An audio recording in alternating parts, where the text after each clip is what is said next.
Chile.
Hola, hola, ¿cómo están?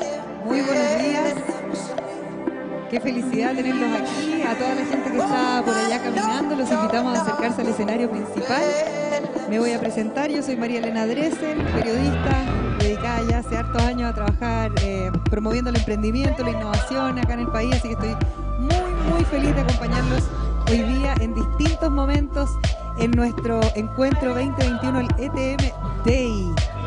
Antes se llamaba Sábado Emprendedor y partió por allá por el 2007, 2010, no, 2010 se fue institucionalizando, pero Daniel Tacareta al principio invitaba a la gente a su casa a compartir un asado y a compartir experiencias de emprendedores. ¿Por qué? Porque el emprendimiento realmente es la herramienta para poder generar más oportunidades, para generar más igualdad.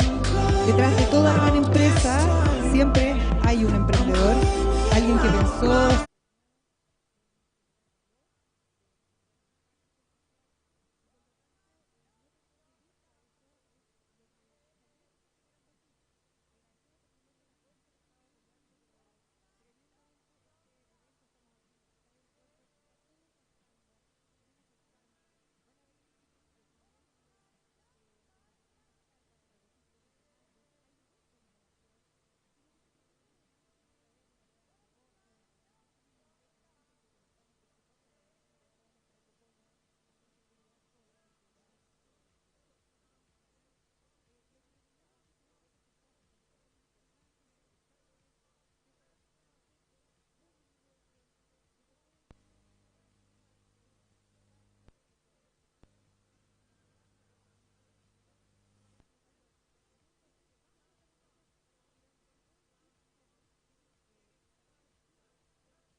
¿Por qué esta alianza privada puede generar más beneficios, mejores oportunidades para todos?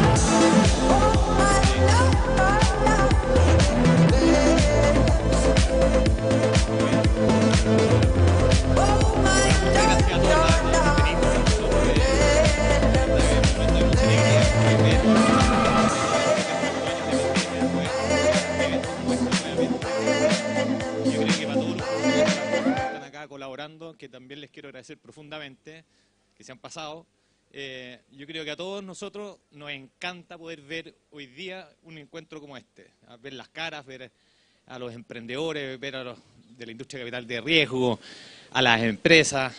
Y la verdad que nosotros trabajamos mucho en el escritorio, más todavía en pandemia, y poder salir a un espacio así abierto y empezar a ver el ecosistema, cómo funciona, cómo se conecta, es muy interesante, es muy desafiante, así que muy agradecido, primero que todo, a todas las funcionarias y funcionarios de la Corfo que han colaborado. Por supuesto también a Daniel Dacaret y a todo su equipo. Daniel Dacaret, que partió con este asado, que hoy día es mucho más que un asado, pero la verdad que él es el de la idea de poder realizar un evento como este.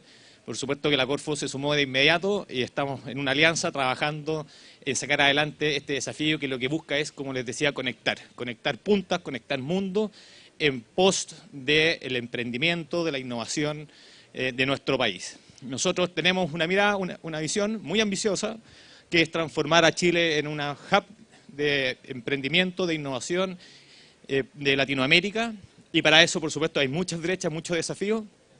Queremos transformar entonces este encuentro en un encuentro anual, lo hemos conversado con Daniel Dacaret muchas veces, que se transforme en un evento anual en donde pongamos a Chile en el foco del mundo en materia de emprendimiento, de innovación y de todo lo que estamos haciendo en materia de startup, y poder atraer a nuestro país talentos que quieran emprender desde Chile para el resto del mundo. Eso es lo que queremos, ese es nuestro sueño, y para eso tenemos que avanzar en muchas brechas, en muchos desafíos todavía.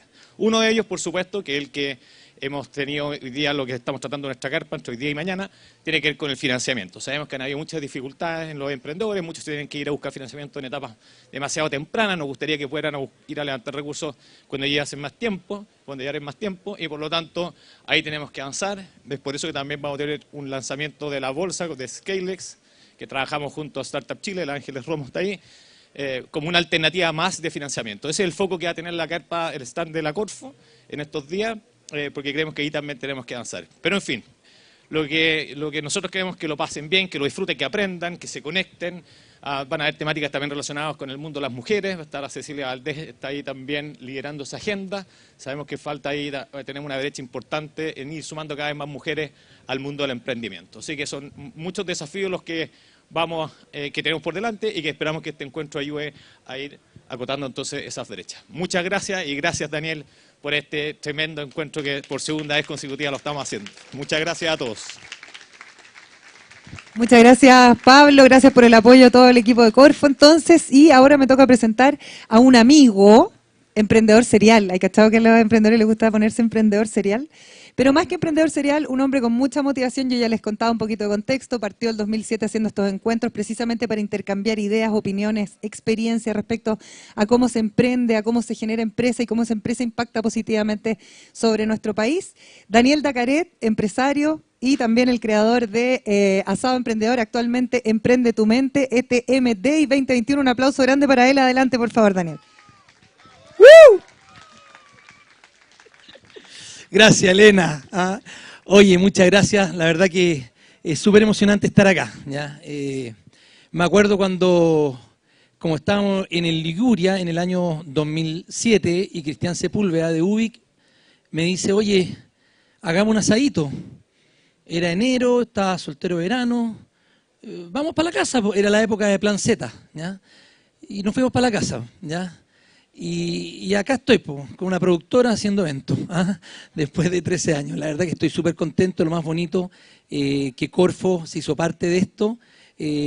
Lo rico es que nos permite conectar a todo el ecosistema, o sea, traer gente de regiones, ¿ya? Y darle las oportunidades de emprender y emparejar un poco la cancha a todos los emprendedores, porque yo que tengo 54 y llevo 36 emprendiendo, los primeros 25 fueron del terror, ¿ya? Entonces, esto, si realmente fuera fácil, no habría historia que contar. Entonces, es un camino súper complicado que hoy día se ha emparejado un poquito, pero que sigue siendo súper difícil. Y el gran llamado es a las empresas, a las grandes empresas, como el Banco BCI, como 3M, como Iguay, como Enel, como Colbún, ¿ya? Como Abastible, como un montón de otras compañías que se están sumando a esto para conectar al ecosistema emprendedor. Eso tiene un valor enorme. Organizaciones como la SOFOFA, como la CPC, como ICARE, hoy día están presentes con un stand. Vamos a transmitir ICARE TV en vivo viernes y sábado. Son cosas que antes eran impensadas. Te fijáis que las organizaciones más corporativas vengan a un estadio, probablemente mañana van a ir con shorts, ¿ya? Y van a estar compartiendo con los emprendedores. Es una oportunidad única que hay que saber capitalizar. Entonces, primero que nada, agradecerle a Corfo que ha permitido esto. Son los dueños de casa, nos pusieron el estadio. Y también a todos los que nos están ayudando a financiar todo esto que ha sido súper duro. También al equipo de Emprende tu Mente, ahí está el stand que generosamente nos ha ayudado igual a instalar, que todos estos días han trabajado con mucho cariño para hacer esto posible. Así que hay 11.000 registrados, ¿ya? No hay suficiente tiempo para que estén todos. Entonces, por favor, traten de estar máximo 2 horas para que pueda entrar toda la gente y haya flujo, porque tenemos aforo, ¿ya? Así que muchas gracias. Y ahora vamos a venir con la gran fiesta del emprendimiento. Startup Chile va a ser el Demo Day, así que los invito a quedarse, también participar en las otras carpas que hay charlas, ¿ya? Y vamos con todo, ¿ah? Rock and roll, Elena, ¿sí o no? ¿Ah? Un aplauso grande, Daniel Tacarén, muchas gracias. Los dejamos entonces con el Demo Day de Startup Chile y le damos el comienzo oficial a este ETM Day 2021.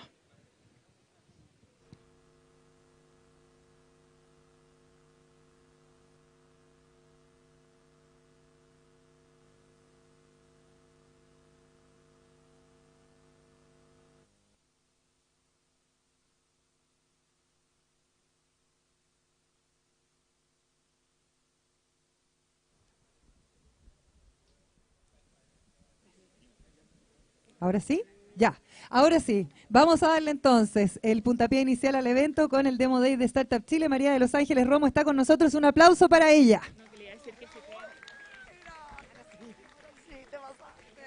Hola, hola, hola, hola. Qué gusto saludarlos a todos. La verdad es que estamos felices. Tengo que decir que yo fui parte de ese primer asado emprendedor hace 13 años atrás y la verdad que es increíble cómo esto se ha ido modificando, consolidando. Tenemos hoy día un ecosistema de emprendimiento consolidado en Chile, y no solo para Chile, sino para toda Latinoamérica y desde Chile al mundo. Estoy orgullosa, además, de estar en este escenario dando la bienvenida a todos ustedes y a todos nuestros emprendedores de Startup Chile, que hoy día tienen el clásico Demo Day, que es el momento culmine. Voy a sacar esto porque molesta. Que es el momento culmine de su proceso de crecimiento y de consolidación en el programa de Startup Chile. Y lo primero es, quiero dar un aplauso y un reconocimiento a todo el equipo de Startup Chile. Los pueden reconocer por sus poleras negras, no solo por estar hoy día trabajando por los emprendedores y para los emprendedores, sino porque de manera muy silenciosa y a lo largo de todo el semestre hemos venido apoyando a estos sueños de emprendedores, porque creemos verdaderamente que los emprendedores tienen esa capacidad de cambiar el mundo. Y bueno, I'm going to do the switch English, because all of our entrepreneurs speak in English and they need to understand what we are going to talk a little bit now today. So first of all, it's an honor for me to be launching this event, the Encuentro Internacional de Innovación y Emprendimiento, de Emprende Day. This is a wonderful moment for our Demo Day.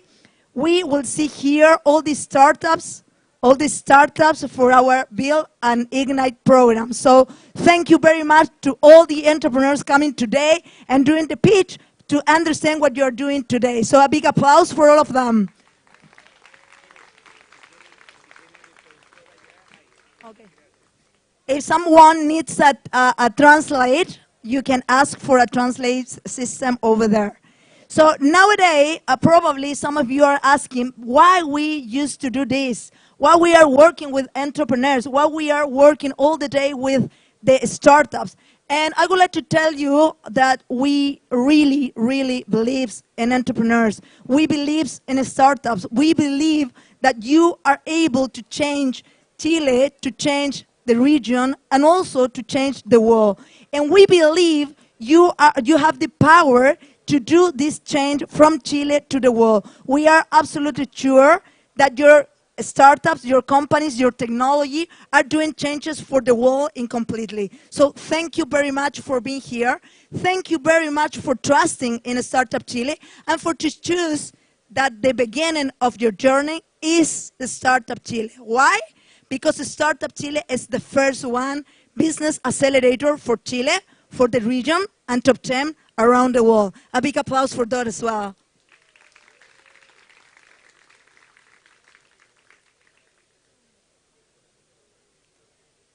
And, well, so what we are going to have today is a fantastic year for Latin America entrepreneur ecosystem. What we have today is this is an instant for an excellent opportunity to celebrate all the achievement and extraordinary achievement that we have all this year for the entrepreneurs. So now, let's get to know more about the startups, the entrepreneurs doing and working for Startup Chile. I would like to introduce Macarena and Javiera, who is going to be with us during the morning, doing the pitch and presenting what we have today. So thank you very much once again.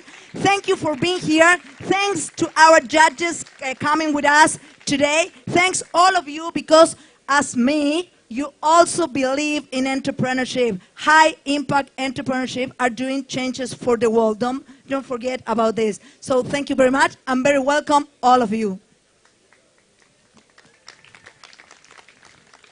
Thank you, Angeles, and welcome everyone. Thank you so much for being here. My name is Javiera. I'm the CTO at Startup Chile, and I'm so glad and so proud, Maga, to be presenting here this amazing talent, the 15 best startups of our second generation of our Build program, followed by the best 13 startups of our Ignite program. Right, Maga? That's right, Javi. So hi everyone, I'm Macarena Gomez. I'm Community Affairs at Startup Chile, and as my job title says, my role is to support the community and our amazing founders. So one of the most exciting things about Startup Chile is the diversity we have, and today we will be seeing here on stage 9 different countries doing their pitch. So. Absolutely, Maga. 9 different countries from different industries also. So amazing talent, amazing entrepreneurs. All these entrepreneurs went to a 4-month acceleration program, and we're so proud to see their progress. They've been from developing an MVP to even closing incredible deals with big companies. So we are so proud of what you guys have accomplished. That's right, Javi. So today we will be awarding the 3 best startups from each program, 3 from Build and 3 from Ignite. So the 6 outstanding businesses will be part of our alumni honor, and this is what we're looking for. First, the most investable business. Second, the most innovation solution. And third, the fastest growing startup. Amazing. And do you guys know who is going to help us decide the best 3? It's not going to be an easy task. They are our amazing, incredible, fantastic judges. First of all, I would like to introduce the Senior Analyst and Digital Partnership and Innovation of Falabella, Marita Schmutzer. Hey, Marita, welcome. Great. Also here with us today, we have FIS Impact Investing in Ameris Capital. Welcome, welcome, Maria Jesus Musalem. Maria Jose Musalem. And now, last but not least, we have the general partner at Chile Ventures, Marcelo Camus. Welcome also, Marcelo. Welcome, guys. Thank you for helping us in this really hard task of choosing the 3 winners among these amazing entrepreneurs. The idea is after every pitch of the startups, the judges are going to make 1 question for them. Yes, thank you so much, judges, for joining us here today. So now moving on, I cannot continue without first thanking our partners, that without them, none of this would be possible. So first, I would like to thank Aerosuper, BCI, Microsoft, Johnson & Johnson, Amazon Web Services, Walmart, and of course, our sponsor entity, MadLatam. So please, a big round of applause for our partners. Amazing, guys. So remember to please keep sharing and showcasing the talent that we're going to be showing here and seeing here on stage by tagging us at Startup Chile and using the hashtag DemoDaysUp. So guys, Maga, should we get started with the pitches? Yes, let's go, Javi. Let's get started with a demo day and the first pitch of this first block. Absolutely. So excited, guys. We are in COVID times, you know this. We are wearing our masks. So sadly, not all of our entrepreneurs were able to come here today, so we were going to have a couple of video presentations of them, and this is the case of our first startup of the day. We are going to be connecting with Honduras. This is a startup from the Construtech industry, and it's an online accessible architecture platform that uses AI to discover the needs of their clients. Please, a big welcome to Telma Vasquez from Bhauss. the IDB, it was found that 94% of people who don't have a good quality of housing live in urban areas. So if you live in a city, you probably have this problem too.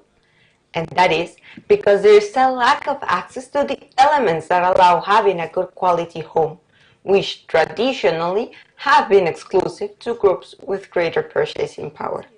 Hello, I'm Thelma, co-founder of Bhauss, and we are creating an ecosystem around the projects of common users to bring together small players, such as young architects and industry stores, to improve the quality of home of people, and therefore their quality of life. With images and AI, we help you discover your taste. It works by showing you a set of images, and then based on your answer, a next set, and so on. It finds a pattern and gives you a pre-concept of design or mood board. Then you provide more specific information, like square meters, what you want done in the space. You upload images of the current space, select the plans, set a date, and launch the challenge. The challenge works like a competition for architects, allowing you to have up to 6 design solutions for your project. So, our value proposition is simple. Since most of us don't know where to start, we have a simple and fun process to help you discover your needs and taste. And we always want options from where to choose from, so you receive several professional design solutions for your project. And with automated processes, we avoid delays due to lack of information and uncomfortable negotiations. And finally, for the winning design, a shopping cart with the elements to execute it. Our target market are residential and commercial, small to medium-sized projects, either owned by a client or executed by a small construction company.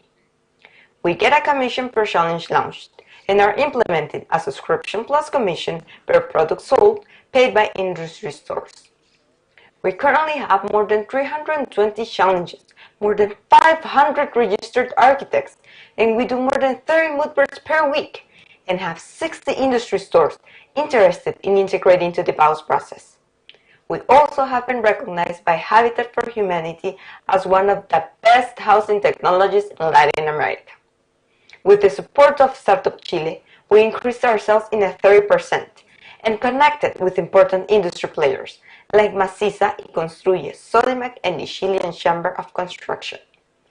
All this was done with our great team, made of Luis and myself, both architects, Tobar with 12 years of experience in corporate sales, Arles and Jorge with 6 years of experience in programming, Nolvia with 8 years of experience in marketing, and an amazing team of Chilean advisors. So we invite you to join us and revolutionize the industry with Bhauss. Okay, a big round of applause for Delma. Now we will continue with the questions. So, first question will be from Marita. Marita, you ready for your question?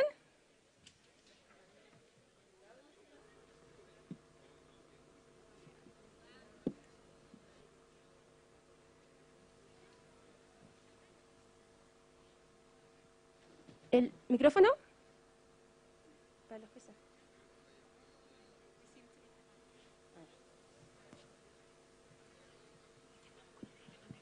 Okay, we're having a little technical problem, but they will fix it in any second. Hello? Now you can hear me? Yes. Thanks, Delma. Can you tell us about your... Now it's... Yes. I think now we are okay. Thanks, Delma. Can you tell us about your growth strategy? So we are implementing a growth strategy based on the mood board. Basically how it works is we make alliances with the stores. So the stores offer the mood board to the client, and then with the help of our process, you create a mood board and gives you this like collage of images that organizes your idea of what you want done in the space. Then you click a button that says find products, and it finds the products for that specific mood board and gives you a list. Then we offer the design of the space using those products. So initially we went first like offering you the design and then the product, but now we are changing the strategy of using the alliance with the store. And since most of us go directly to the store to buy because you don't want or you don't like buying online, so we are implementing also adding like stickers or banners of Bhauss at the stores in order for people to know us not just on the virtual world but also in the physical world, where your space actually is. So that's the strategy we're implementing right now. Perfect. And about your final client, can you tell us what's like the profile? So for our B2C client, we are talking about a residential space specifically. Like for example, you have a living room and you want to remodel it, or you have a backyard. We are not aiming to this construction from zero. We are aiming to spaces that are already constructed and need a remodelation. And for example, a living room, a kitchen, a restroom, sort of that. Also, they are in urban and suburban areas. Perfect. Many thanks, Telma. Perfect. Thank you so much, Tel and Marita, for that question. So guys, second startup of the day from Chile also will be presenting online. This is a startup from the insurance industry, and they allowed any digital platform to do upselling by offering insurance or extended warranty to their users. Please, a warm welcome to Ignacio Ramirez from Perk.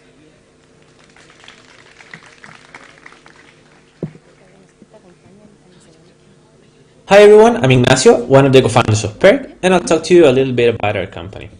So we started by identifying a problem in the insurance industry. It's that if any given platform wants to offer insurance or extended warranties to the users to do upselling and boost their margins, they can't really do it, because insurance company systems are not flexible enough to integrate with these platforms. So any integration is treated as a long and expensive project that also requires development from the platform side. So it's not as attractive anymore to keep moving forward. Because of this, there's more than 35,000 e-commerces only in Chile that can't really do upselling with these kinds of financial products.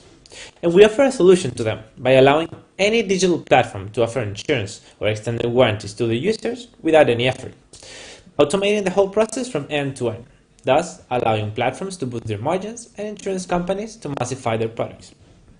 We do this in two different ways. One is by building plugins in each e-commerce platform so that any e-commerce can just install the plugin in a matter of minutes and start offering insurance right away. The other one is by making available our API so that any platform that's built from scratch can just integrate with us directly and very easily and start offering insurance. We already launched our Jumpsetter plugin and developed our VTEX and Magento plugins as well, but those are pending for approval. And we're currently developing our Shopify plugin. Our revenue model is based on a monthly fee charged to the insurance company, depending on the traffic of the platform we're integrating with, plus a 5% commission for every insurance sold. And the platform also gets a commission for every insurance sold. Since we started the Start-Up Chile program, we grew 9x in terms of our closed deals, and even though we haven't been able to launch all of those yet, because of our pending for approval plugins, we're already working with brands such as Samsung, Ites, La Polar, Kitchen Center, and many others. And we're actually expecting to end this year with more than $2,000 of monthly recurring revenue, which is pretty good because we started this program with zero. Also, our funding team has the perfect combination of experience in the insurance industry with me and Gianfranco, and experience leading development teams with Sebastian. We also wanted to point out that we recently received an investment from Digital Ventures, which will allow us to scale our solution next year, and we participated in a bootcamp in Mass Challenge in Boston, Massachusetts to showcase our solution. We're Perk, and we want to lead the embedded insurance. Thank you so much, Ignacio. That was awesome. So now moving on to the questions from our judges, I want to leave with you Marcelo Camus.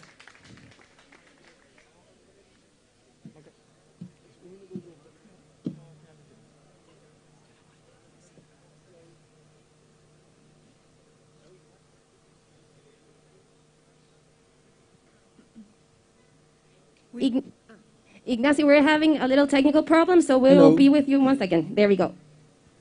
Hola, Ignacio. Hello, Ignacio. How are you doing? I would like to ask you a question regarding the market. Could you tell us, please, how large is the extension or extended warranty market currently?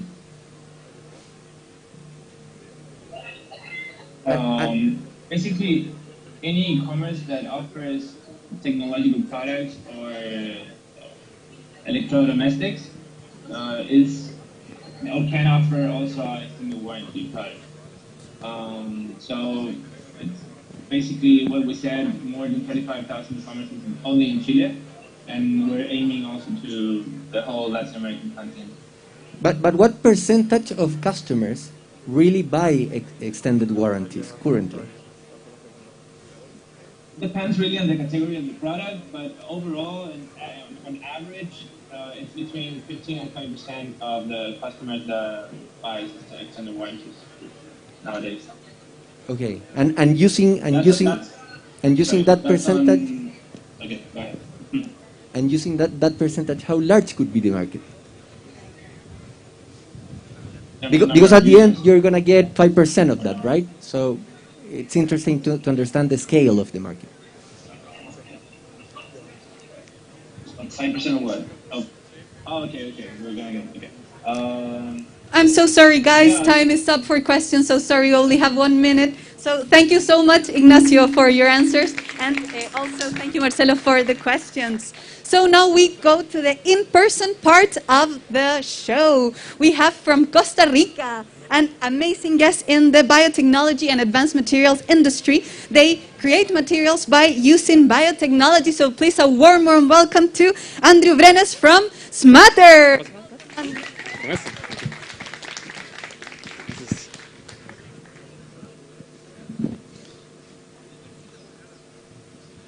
Well, hello everybody. Where's the presentation, please?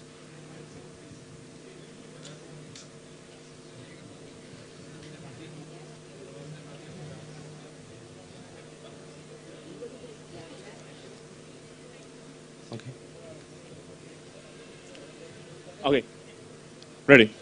Well, hello everybody. My name is Andrew Brenes. I am the CEO and co-founder of Smatter. As you already know, the agricultural industry is losing up to 40% of its production. But on the other hand, we need to double this production by 2050. We all know that, right? But this is the thing. The seedling stage, the baby plants we are using to produce our food, is one of the major affected stages. 25% of them are affected by fungi. And in Chile, we are producing 1 billion of seedlings a year. And the potential economical losses can go up to $30 million. And that's why we have created Smatter. And what we do in Smatter is combining 2 microorganisms in one single materials. And with this material, we have achieved a continuous application of biocontrollers. And with this, we are providing nutrition for the plants and for the soil, actively protection against fungal disease, but also we are reducing the possibility of losses by 32%. And well, what makes us unique? Basically, we have developed a functional substitute of the single-use plastic and polystyrene using our microorganisms, which is specialized for the materials production. But also, it gives us the opportunity to develop different solutions for different industries, saving energy, CO2 emissions, and being biodegradable. Well, these are our competitors. They are only focused on the structural characteristics of their solutions. Meanwhile, we are implementing soil nutrition, a circular economy model, and active biocontrol protection for the plants. And this is our key advantage over them. This is our market. We are targeting over 4,000 customers in Costa Rica and Chile. And this is an opportunity to generate $8 million a year in revenue in a worldwide opportunity market, which is worth of $3 billion. All of this has been built by our amazing team with experience in startups, medical polymers, and also in biological processes, and with incredible energy and motivation to build this up. Also, this is the way that we are producing value for the customers, by direct sales in the agricultural market, sales through distributors in the packaging sector, and in the near future, the license of the technology in our materials. Here you can see some industrial applications that we have developed during this process, and all of them are powered by fungi. This is our tractions. We just started the company in June 2020. Now we have sales 9,000 units in the packaging sector. We're piloting over 1,000 units.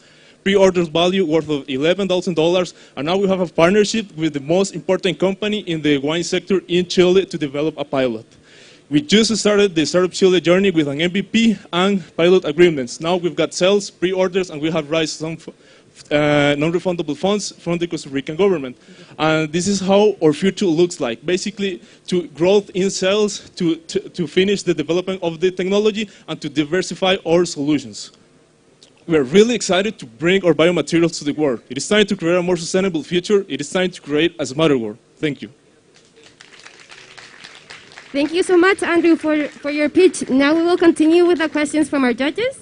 So I will leave with you, Maria Jose. Hi, congratulations for your project. I would like to understand a little bit more, how do you compare with your competitors in terms of cost, efficiency, how difficult it is to produce the product here in Chile, and because usually it's difficult to compete on costs with plastic. Yeah, as we already know, the agricultural industry is already struggling with costs, right? So what we have doing is to develop different solutions, right? We're using different raw materials, organic waste. Basically, we're using waste from corn, from the wood sector, and also from nutshell. We have validated waste from Costa Rica and also in Chile. That's part of our job that we have developing right now. And with that, we have achieved the cost, which is 2 cents of dollar, and that's the objective cost that our customers are willing to pay. That's basically the key or the points that we're using to develop this cost strategy. But also we're focusing in the high value stage of the agricultural sector. We're initiating with the wine sector, also with the coffee sector, and in the pineapple sector. We're using like these first stages, and then we are going to use, that's part of the pilots, the whole hortalizas, I don't know how to say that in English, but yeah, the general sector in the agriculture to lower the prices and to make this technology access for every producer in the agricultural sector. That's basically what we are doing. Thank you, Andrew, for your presentation, and also Maria Jose for your question. So guys, now a startup from Chile, from the food industry. This is a platform that will allow you to order food from different restaurants and receive them all in one single order. So please, a warm welcome to Alejandro Jara from YouFeast. Welcome, Alejandro.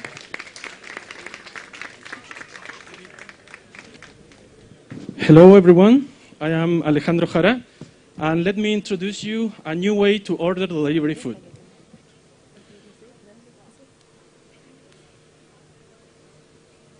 Oh. Okay.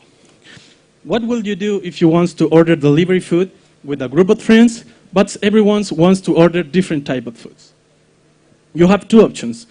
They should agree or order as many deliveries as necessary.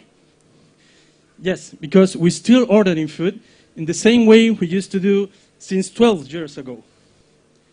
That is why we create YouFeast, an app that allows you to order food from different restaurants in a single order. How we do it? We group different restaurants that cohabit in the same place and turn them into a single great restaurant. So everyone will be able to order their favorite foods and pay their own separate bills directly in the app. We had a dark kitchen during 2 years, and that is how the idea was born. In just a few months, we go from idea to concept, and after many conversations, tests, and validation with client and partners, we built an MVP on Wizard of Oz mode, as you can see. Last month, we launched the MVP, and we are already generating the first sales. Since we won't build, Startup Chile support has been hugely important for us, and we did with Ignite in order to scale our sales and increase and achieve the product market fit. We are in conversation with Edenred to reach his more than 100,000 workers associated with Ticket Restaurant Card. Sorry. We will not swim with sharks. We work, we work on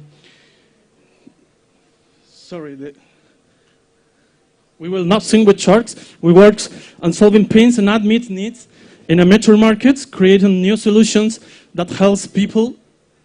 That is what this happening. Okay, this is our team. Ariel Sea in the product development and marketing strategy. Andres is a brilliant engineer who has solved our first operational challenge. And I have more than 12 years leading teams and creating solutions that helps people. Since in memorial times, eating has been a social activity that represents a deep and universal value. We want our meal difference take away us from sharing to people who loves. Thank you very much and welcome to your feast. Thank you so much, Alejandro. That was awesome. Sorry, wait. Now we will continue with our minute of questions from our judges. So I will leave with you, Marita. Yes. Hi, Alejandro, and thanks for your pitch. About your market, can you tell us a little bit how you measure it? Sorry. About your market, if you can tell us how do you measure your target market? Okay. The market is in LATAM is $72 million. In Chile is $1.3 million. And in all of our industries, we are in the marketplaces. Our core business is the marketplace, is an app like Pedidos Ya, Uber, and Rappi.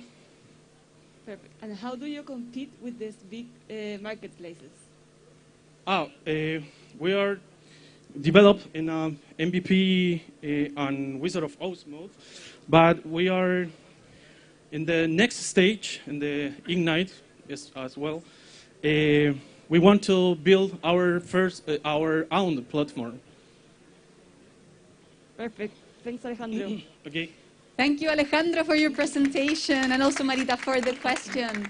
So, guys, we are for the 5th startup of this morning. How are we doing? Are we good? Yes, very good. Very good.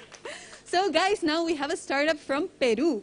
They are a logistic and last mile platform that is a subscription-based software that allows anyone to create their own last mile logistic company. So a big, big welcome to Gonzalo Artega from Blooz. Hi guys, thank you for the opportunity. Thanks, startup team. Okay, so let's see if this is working.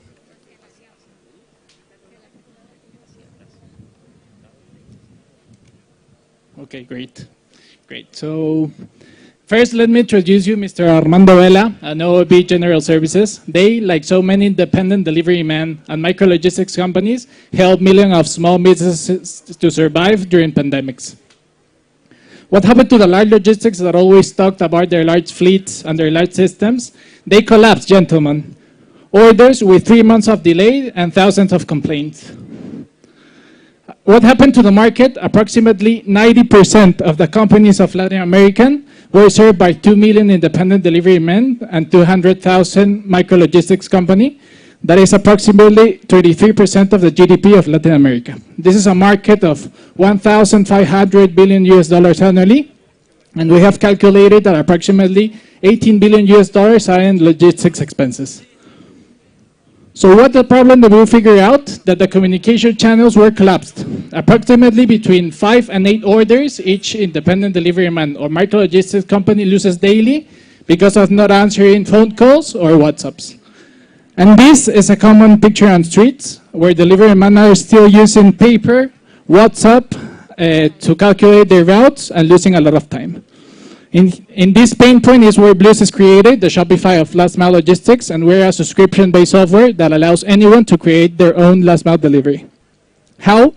We let them create their own landing page, and we give them 3 profiles: client profile, admin profile, and delivery man. The client is where people introduces their orders manually or massively, or you can integrate with their e-commerce. The admin is where you can control all the variables of your businesses. And the delivery man is the app where you can control all the tracking of your delivery man. We have a subscription base and the prices depend on the quantity of profiles you need. We have more than 1 year ago, we have won some rewards from Banco Mundial, Start-Up Chile, and 500 startups. We already have 130 clients signed and waiting us to automate our process in Peru and in Chile. Our team have more than 35 years in hiring, in product development, in business development, and in corporate finance. We have great advisors in marketing and software and in strategy. And the future of Blooz is amazing because the subscription plans is just the tip of monetizing in the revenue plans. We also want to monetize by Stripe usage, by selling insurance sales, financing vehicle, giving dark storage, and other things. We have different competitors. It's really like the great competitors, but really focus in corporates, and we're in this smaller size of the pie. So join us to support millions of Armando Vela and OLB General Services to professionalize this work, satisfy SMEs, and let them create or scale businesses. Let's Blooz Latam. Thank you so much, Gonzalo. That was awesome. So now moving on to our questions, we will have Marcelo asking you some questions for 1 minute. Great. Hola, Gonzalo. Thank you for your pitch. Could you tell us a bit more about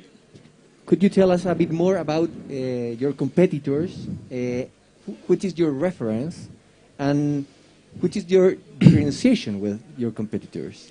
Yeah, that's a great question. You know, our competitors are really focused in corporate. So the product they have developed is in last mile delivery focus real in for example, warehouses. You have different type of last mile delivery for smaller companies. The needs are really different. That's why we're creating their own landing page, because like the transaction is really different. And well, the way of having new clients is really different also, because you know a corporate can answer you a Google Meets, but an independent delivery man or a micro logistics company won't do it. So it's really tough for them to answer you for a Google Meet, for example. So that's basically the difference, and the key for us to develop this market is execution, going to the streets to like have a lot of clients by that way. And well, we're creating an affiliate plan to subscribe a lot of the guys. Thank you, Gonzalo, so much. And thank you, Marcelo, also for the question. Thank you so much. Thank you. Perfect. So guys, from Peru, we are coming back to Chile in the aquaculture industry. This is a startup that takes water samples and reads it automatically to identify the presence of microalgae, preventing harm for fishes. So please, a big welcome to Jose Rosas from Retina.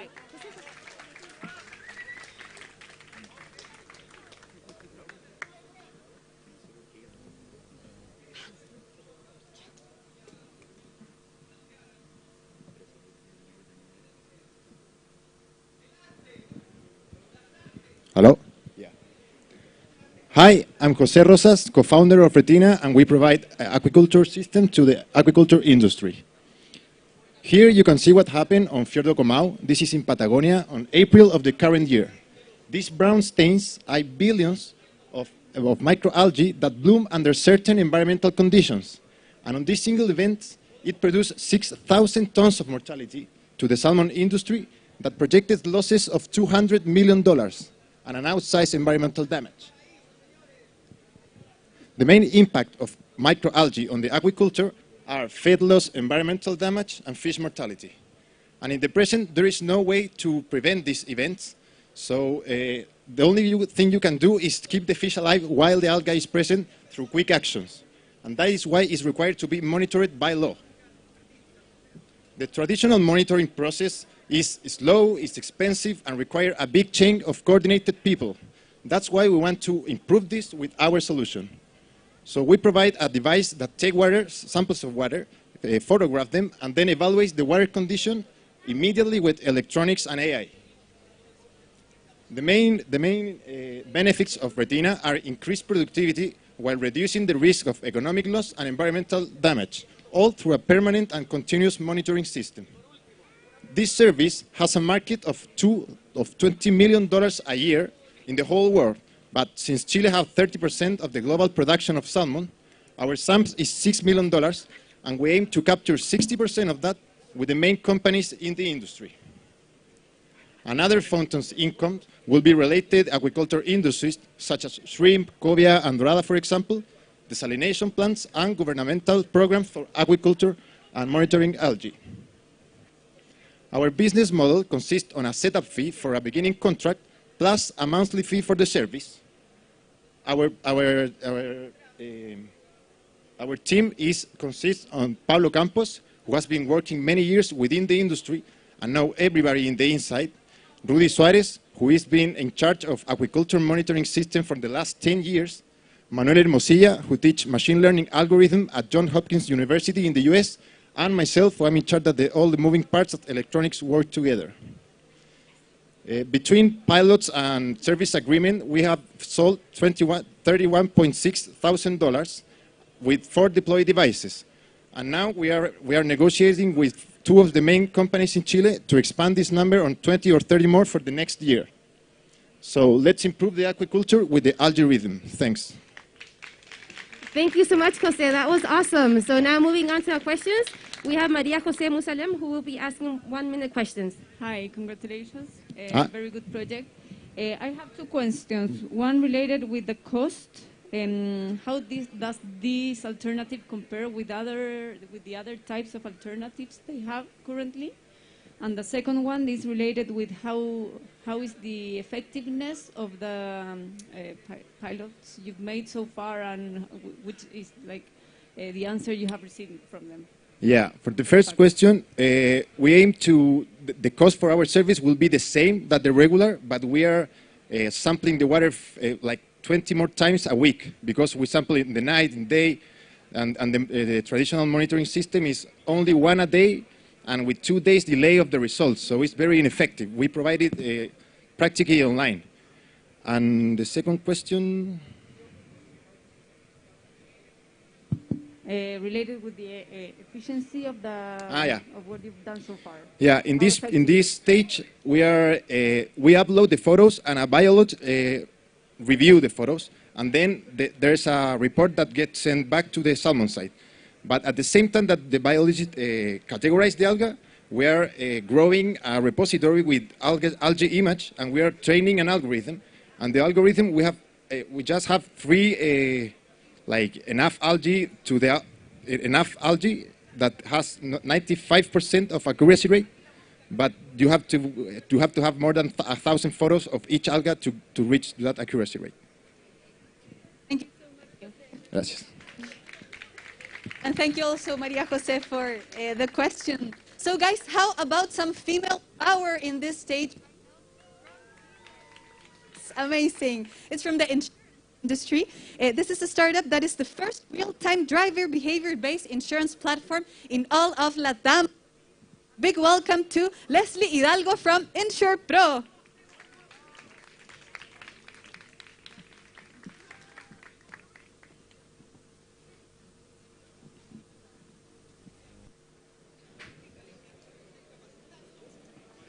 Hello, my name is Leslie, and I am co-founder of INSUREPRO, that is driver behavior-based insurance. Do you know what they have in common auto insurance companies and fleet managers? They are blind of 2 things, the drivers and the asset, the vehicles.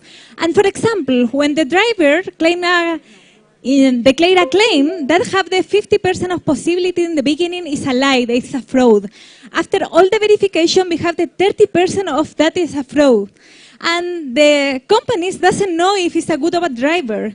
So that can make huge accidents, taking the 30% of the total cost for these companies. Our opportunity here is services through an automatic witness and reduce claims. Our solution, INSUREPRO, with fraud detection, with telematics IoT device that can say where, when, and in which part of the car was the damage, and driver behavior modulo with app application mobile for the users. How this work? When the claim happens, the company receives automatic alerts showing with 3D visualization what is happening, plus the driver behavior historical. And the same tool can improve driving skill for the drivers. How about the market in Chile? We can say that 45% of the cars have insurance contract. That company grow every year 0.25 million, and is more than the 30 companies working today. Why INSUREPRO is different? We have driver behavior, mobile telematics, accurate accident trace. Our cost in comparative with our competitors is 1/3, and we support electric vehicles too. That is the future. Our numbers talk for themselves. We can say we reduced 25% of accidents. We reduced 30% of fraud. We improved the asset driver habits in 40%, and we contributed to reduce 10% of CO2 associated, making triple impact. Our revenue model, SaaS, subscription per device per month, and wide level. About the traction, we are so glad and proud to say that the idea of INSUREPRO board in January this year, and from we launched this product and we built the MVP, we launched the web application, we are piloting with 2 companies in the north of Chile, we have potential investment and partnership, and this month we have our first paid pilot. About our product, that is the dashboard for the web and the app application for the mobile. And about us, Ram is my co-founder, and in our team we are 5 years together working for a different projects.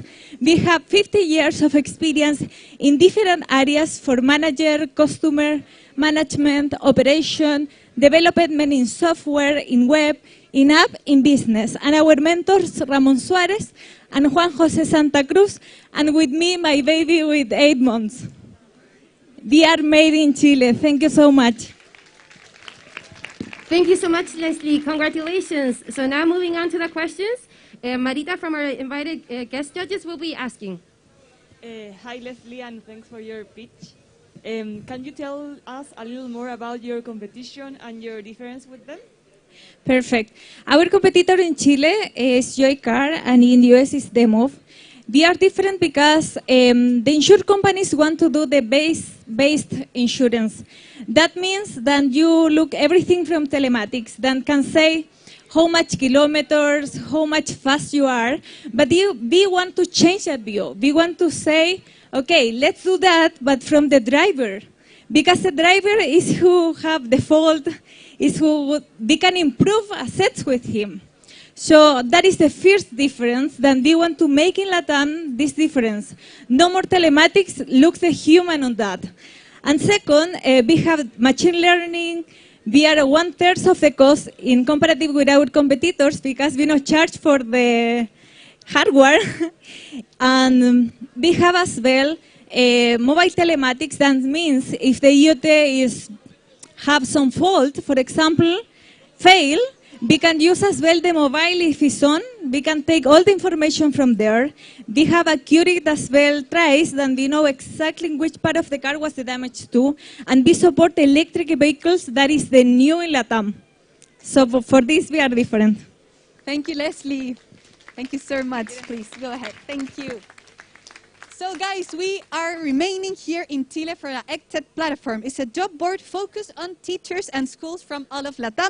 Please welcome Santiago Ugarte from ProfeJOBS.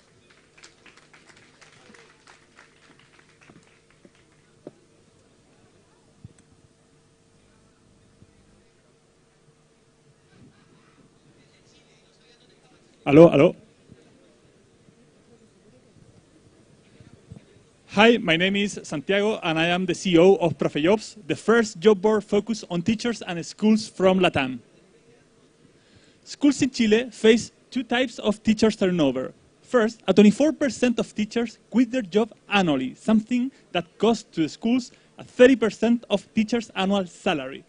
However, the most stressful task for recruiters is to replace immediately those teachers who present medical leaves, when most candidates are committed to other jobs. Current solutions don't solve this problem, the problem of substitution, nor enable schools to prevent turnover in advance. Some current solutions are, for instance, printed newspapers, Facebook fan page, and generic job boards. That's why we launched ProfeJOBS, the first job board for teachers and schools of LATAM. ProfeJOBS, the same than Uber, Airbnb, or Get On Board, takes advantage of networks externalities. In other words, the more teachers in the platform, the more schools posting announcements in ProfeJOBS.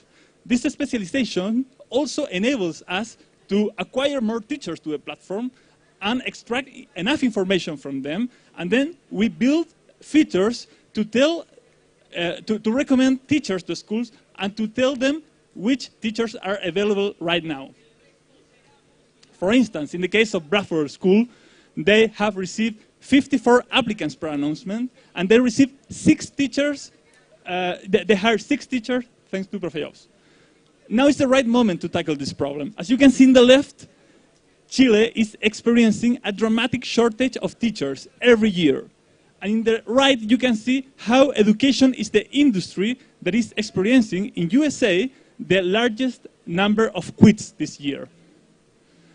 The TAM of our current business model is of 1.1 billion. However, we envision that we will have new opportunities of upside in the private tutoring, in the HR solutions for school, etc. Regarding our business model, we offered 3 different plans to schools. There are subscriptions of 4 to 12 months.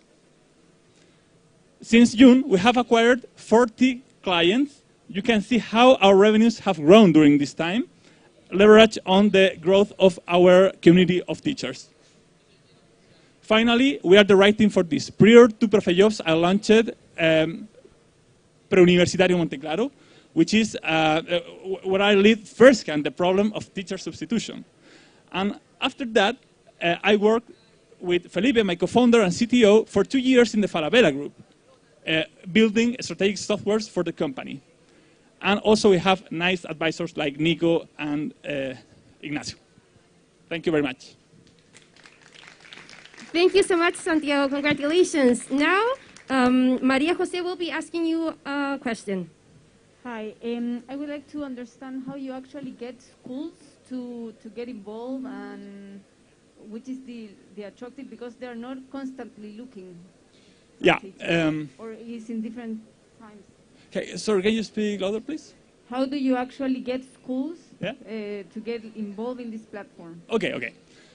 Fortunately, this is a two-sided platform in which we have teachers, and they are at the same time sometimes recruiters. So it's so easy to reach schools because a lot of them are involved in ProfeJOBS as teachers.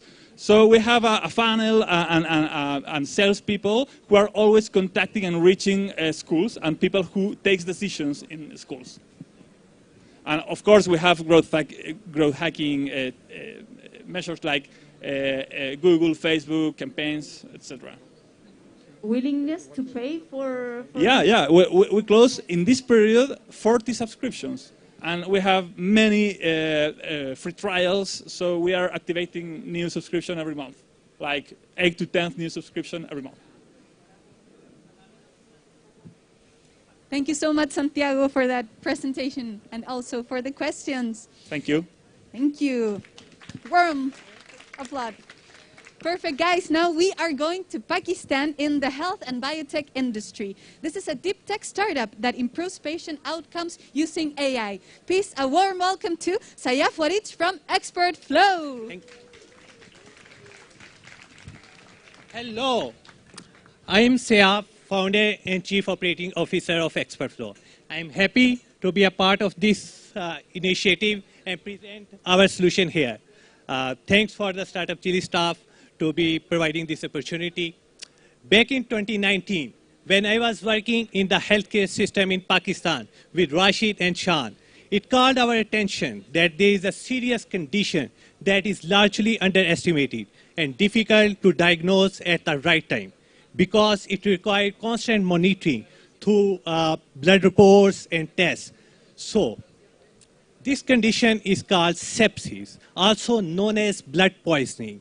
Sepsis is a life-threatening reaction to an infection, such as pneumonia and even COVID-19. So, the consequences of the current diagnosis methods are not only the treatment of the patient, but it also increases the mortality rate. It costs a higher bill for the patients, and you can say the financial losses to the hospital, and you can say the workload to the healthcare professional. More than $100 billion are globally spent on the treatment of this disease. So after a thorough research, including in Pakistan, we realized that actually it's possible to detect sepsis. So we designed a software called Diagnostic that uses artificial intelligence to detect sepsis likelihood with a confidence score. It works by acquiring patient data from existing health records using our API, and then automatically evaluate the patient vitals and other parameters and tell you that the person is going into that condition or not. Our business model is very simple. We are charging patient on daily usage and one-time integration fees to the hospitals. We talked to multiple hospitals in Pakistan, and finally we are getting 3 pilot projects on board. Well, there is a big potential in Chile, while there is like a huge inception of sepsis cases in ICU. That is like, you can see there's a more than 40%. So last few weeks, our progress is tremendous, and the Start-Up Chile has played a vital role in our progress. So thank you for that.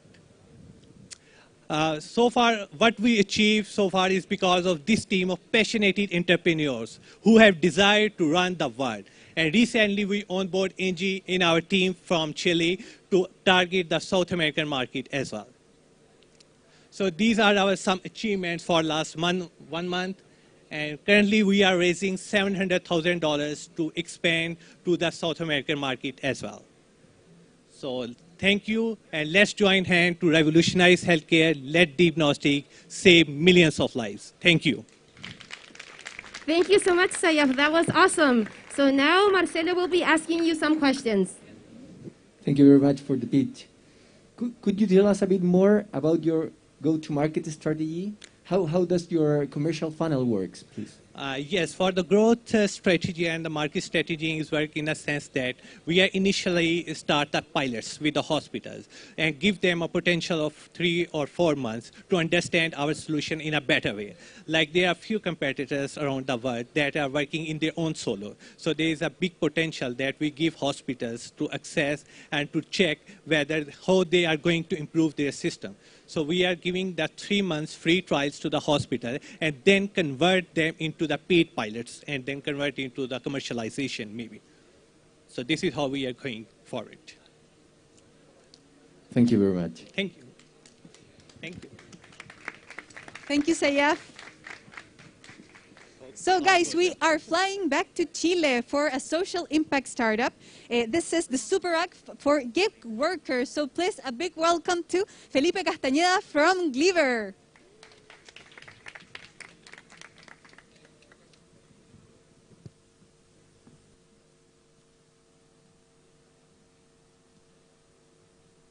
Hello.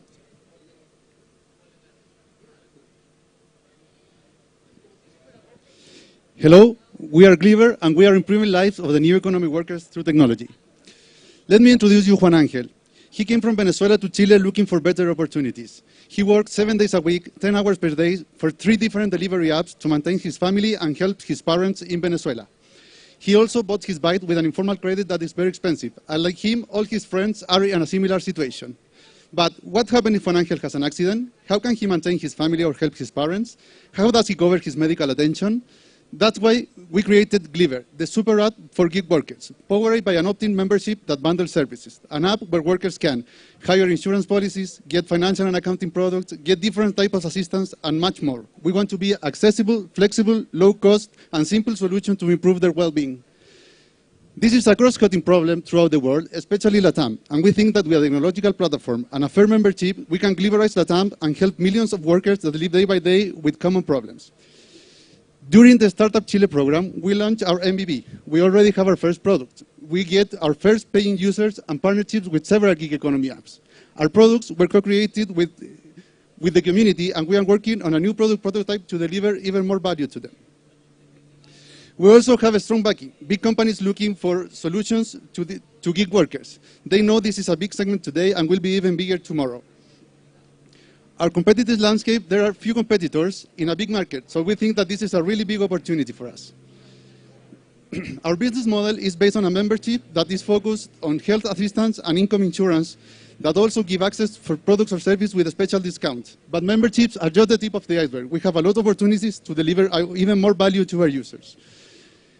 Today, we already have 148 paying users. We estimate that we're going to close with more than 220 at the end of December. We have corporate sales and partnerships with several gig economy apps that are also asking for our service in other countries. And we are going to announce soon some partnerships with some other big players in the market. Why we? Because we know our competitive landscape. We study all similar solutions and we consider that nothing is appropriate. We also have experience in successful startups. So we learn and know how to build scalable solutions. But the most important is that we are really committed with our users and we really want to help Juan Angel and millions of workers that face immense challenge every day. We are GLIBER and we want to be a relevant actor in the social development of LATAM to improve conditions and opportunities for millions of gig workers. I'm Felipe Castañeda, CEO and founder. If you want to know more about GLIBER, please contact me. Thank you very much. Thank you so much, Felipe, for your pitch. Now, moving on to the questions, Marita will be asking you a question. Hi, Felipe.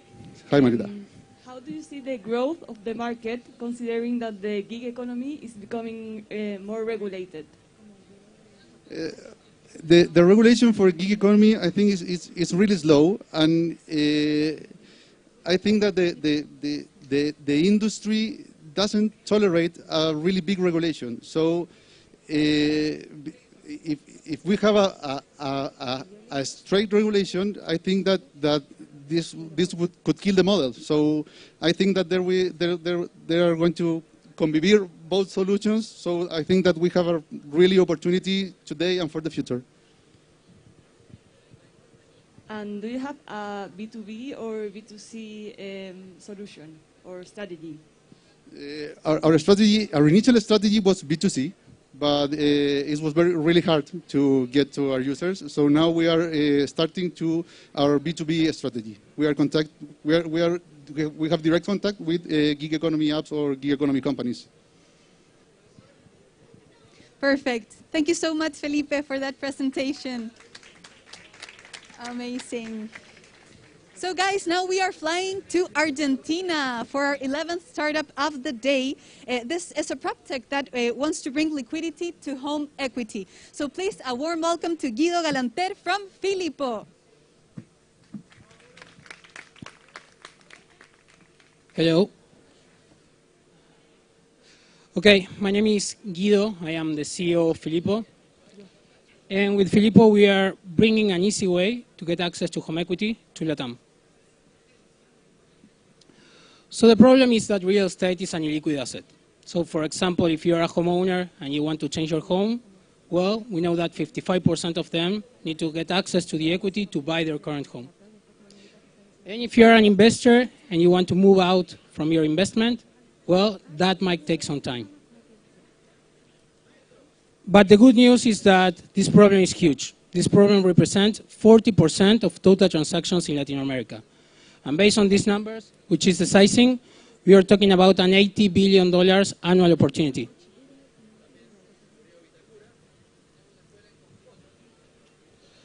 So with Philippo, we are bringing a super successful PropTech model that is tackling this problem. Okay? And our solution is simple. We are implementing a sale and leaseback model where we buy our user's current home by advancing most of the value. After that, we let our user stay put in his home as renter until he's finds his following home. And when he moves out, we are going to sell his old home in the market and give them the difference. We have a super scalable strategy. We are developing a B2B2C platform that works with realtors and developers so they can sell our service to their users. Plus, we are developing partnerships with real estate funds so we can develop funds through them. So guys, to talk a little bit about ourselves, I am Guido. I used to work for OLX developing this type of tech transactional models from India to Argentina. I have my rockstar CFO, Nico, that used to lead corporate finance for the largest developer in Argentina. And we have Tommy, our genius CTO, that used to lead software engineering for the largest retailer in Argentina. We have an amazing setup of investors. I am talking about CEOs or former CEOs of the best tech companies in LATAM, such as Kavak, Nubank, Voila. We have CEO of the Larraín Vial. We have amazing VCs invested on us, and we just get into Y Combinator, which is like the most recognizable accelerator in the world. So to talk a little bit about Startup Chile, we start here being no one, 3 guys from Argentina with 0 contacts. And today we have a huge network and partnerships with amazing people. We develop our MVP. We raise a lot of money from funds. We are closing our first credit line, and we are going to make our first operation in 1 month. Thank you very much. Thank you so much, Guido. Now moving on to the questions, I will leave you with Marcelo. Thank you, Guido, for the bit. Could you tell us a bit about the scalability of the business, especially the process of approval, considering lawyers and all that? Yeah, so one side, we are developing our partnerships with realtors and brokers and developers so they can sell our service to our clients. So we are not going to spend like tons of money in marketing so we can get clients from scratch. And in the other part, we are developing our appraisal model so we can have like a quick valuation of properties. Plus, we are developing financial models so we can understand if the user that we are buying their home is going to be able to buy another home or another investment in the near future. So that is the core of our tech platform. It's completely based on data science. Okay, thank you. Thanks, guys. Bye-bye. Thank you, Guido. So guys, now we are coming back to Chile with just 4 startups to go. We have a peer-to-peer NFT marketplace that showcases Latin American artists. So please, a warm welcome to Lia Godoy from MadLatam.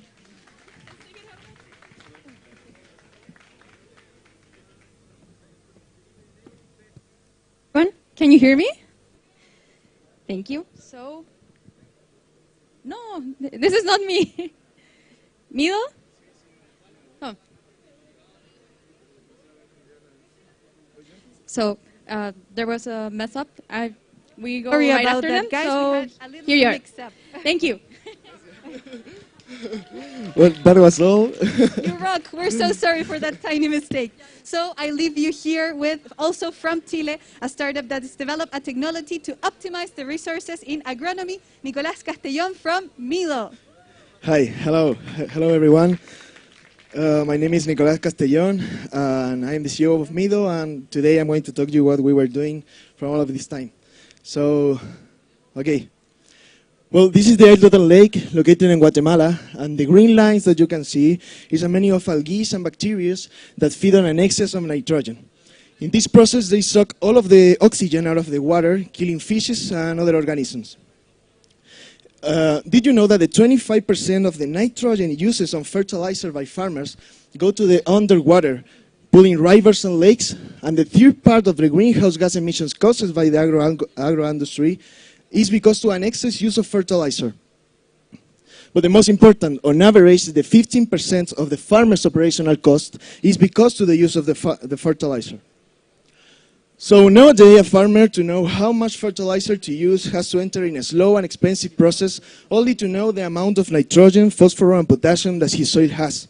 So can you imagine a solution that delivering the amount of nitrogen, phosphorus, and potassium of the soil in order to help farmers to make better decisions on how much fertilizer to use? That's why Mido was born. We developed a sensor that is capable of delivering the amount of nitrogen, phosphorus, and potassium of the soil in order to help farmers to make better decisions and to be saving between 15 and 45% in the use of fertilizer. All that information is available on our platform, and our business model is focused on the complete information gathering service that consists in the rent of the sensors, and that includes the use of the platform. In all of the world, it's only one company developing this technology, and his name is Teralytic, but now one that combines the climate variables and the soil variables that we do. And in the agro industry, one of the most important in LATAM, only in Chile it has a contribution of the 4% of the gross domestic product. But the most important to mention is that our solution is transversal for any type of crop. So we have the potential to sell here in Chile, in LATAM, and in the rest of the world. After Start-Up Chile, we sell close of our MVPs with Aurora Australis, Carosi, Viña Rasuris, and AgroSuper for $1,000. But the most important is that we are in conversations with AgroBrain in Brazil in order to make an expansion after to enter to the Chilean market. We are a team with years of experience in entrepreneur, technology, sales, and in the agro industry. So please help us to engage the Chilean agro industry, reducing his operational costs as his level of contamination with meal. Data from inside your soil. Thank you so much. Thank you so much, Nico. Congratulations. And now, Marita Schmutzer will be asking you some questions. Hi, Nicolas. Hi. Can you tell us a little more about the benefits and the KPIs you improve with your solution? Yes, our KPIs is basically the use of our prototypes. We have this prototype with this company that I mentioned, with Carosi, AgroSuper, and it's basically to know the feedback that they give us to improve that prototypes, and after that, launch to the market. So the amount of the sales of our MVPs is a KPI that we use, and I think that it's one of the most important. Thank you. Thank you for your question. Thank you so much for your Thank you. presentation. So now, a woman who needs no additional introduction, please, a warm welcome once again, Lia Godoy from MadLatam. Hello? Okay, perfect. So, as I already said, my name is Lia Godoy, and I'm a co-founder of MadLatam. Did you know that the art market is valued at over $100 billion? Probably not, because we see the art market as a small foreign world. And that is also a problem for artists in Latin America. Only 14% of them manage to live off their art. So how can we bridge this huge market with the incredible art made in Latin America? Galleries have proven to fall short, and social media are too unreliable for collectors looking for safe investments. Luckily, technology allows us to solve this problem because art consumption is for everyone, particularly in the digital age. And with groundbreaking tech like NFTs that allows us to own and trade digital assets, anyone can be a collector or an art dealer. So, why NFTs? Because for art, they work as digital certificates of ownership. NFTs are unique IDs created by programmable smart contracts that ensure transparency, traceability, and automate the payment of royalties for secondary sales. And the NFT market is thriving, but it is hard for Latin American artists to be part of it because of language barriers and the need of self-promotion in a foreign market. And here is where we enter the picture. We are MadLatam, a peer-to-peer NFT marketplace created to show authentic and exclusive artworks made by Latin American artists. We want to be the place where both artists and collectors show, consume, buy, and sell NFTs in an easy and safe way. With a C2C model, we charge a 12% fee for first sales and a 3% fee for platform use over every transaction. Since the beginning of the Build program, we identified our target users and developed the market's UX and UI. In regards to technology, we incorporated Matias, our CTO, and are currently testing our minting smart contract. By the end of the summer, we'll launch our beta service with 500 early access users. Thanks to the startup team and our mentors, we developed a solid business model and created strategic partnerships for growth. Currently, we are on the verge of starting our first fundraising round.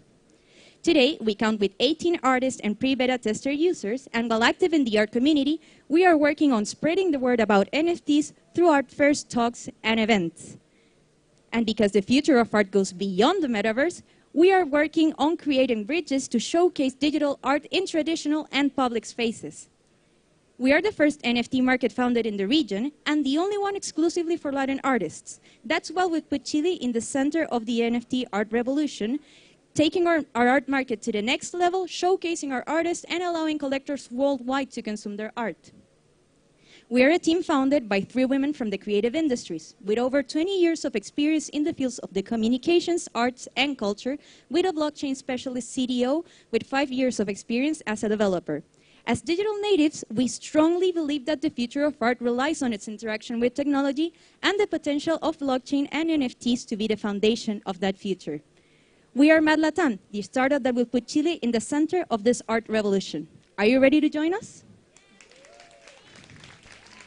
Thank you so much, Leah. That was a great pitch. So now moving on to the questions from our judges, we have Maria Jose.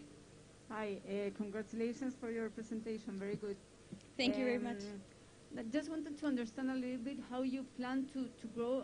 I'm not a specific art person, but I imagine the Chilean market is a little bit small for actually achieving scalability. So which is your plan and how has it gone so far in terms of the pilots? Well, thank you for your question. One of the things why we decided to start this is because we want to show the importance of the artistic creation and the creative industries in the growth of the economy of a country. We believe that this is a very important topic that has so many times been like underseen, but the Chilean art, not necessarily the market, but the creators, the artists of our country are a tremendously organized community that creates incredible art that is just waiting to be shown to the world. And that's why we're taking this opportunity not only to compete with the markets that already exist, but to grow this space, to incorporate people that as we said in the presentation, are currently not being part of this market. So for that, we are working closely with the artistic community of Chile, not only artists that already mint and sell NFTs, but also traditional artists that are keen to be part of this new market.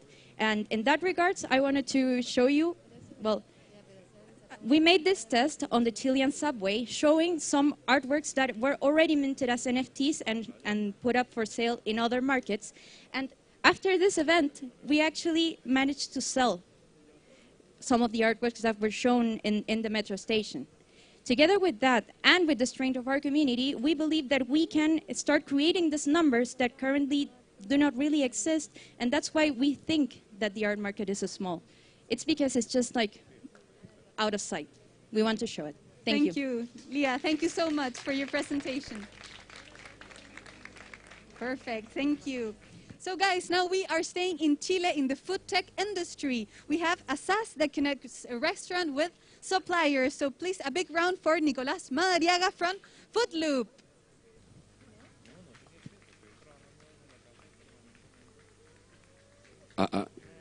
Hello everyone. My name is Nicolás Malagarriga and we are FudLup, and let me begin with a story of JC. JC is the chef of a restaurant in Santiago, and after a long day working, around 1 or 2 in the morning, he wants to go home, but he can't. So he has a remaining task. He has to make the supply process. So 1 hour later, when he make the inventory check done, so he has to contact every supplier by many ways. So imagine how hard and long is that job. Lucky to JC, in FudLup we develop a specialized tool to help them with that job. FudLup is a kind of WhatsApp, but for gastronomy. The difference is that in every chat with each supplier, you have a shopping cart where you can see the products that you usually order, and then with a couple of clicks, you can make it again. Where's the magic of FudLup? Suppliers don't need to install anything. We transform every order in mails where they can accept, reject, or modify the orders. Chilean market, it's around $5 billion. Chilean market of suppliers to restaurant, it's around $5 billion per year. And our anchor companies, our anchor market has around 150 suppliers, and we are starting with them.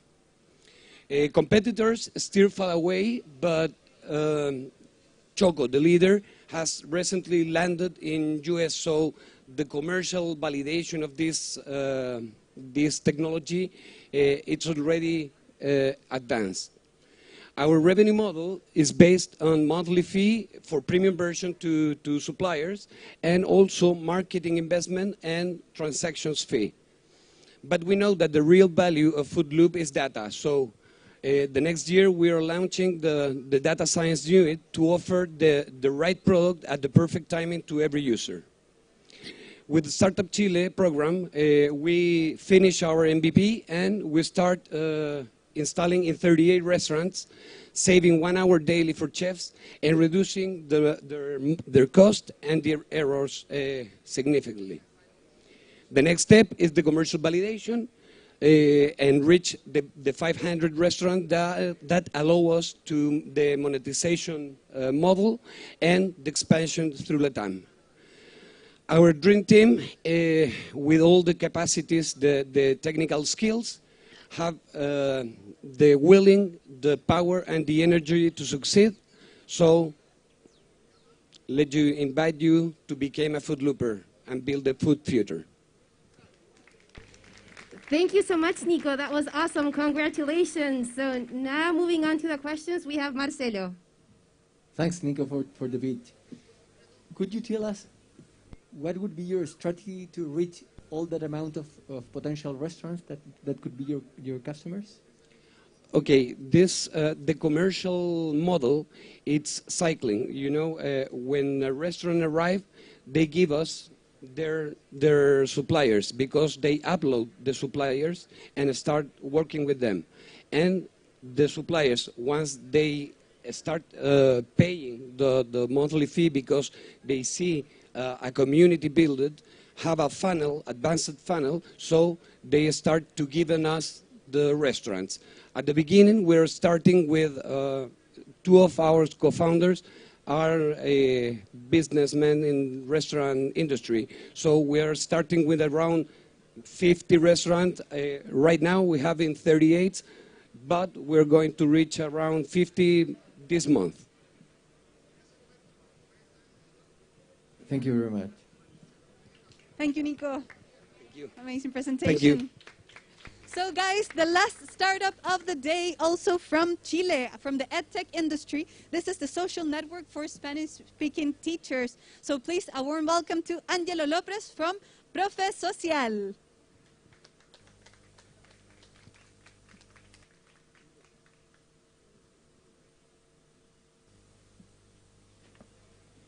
Hello, hello.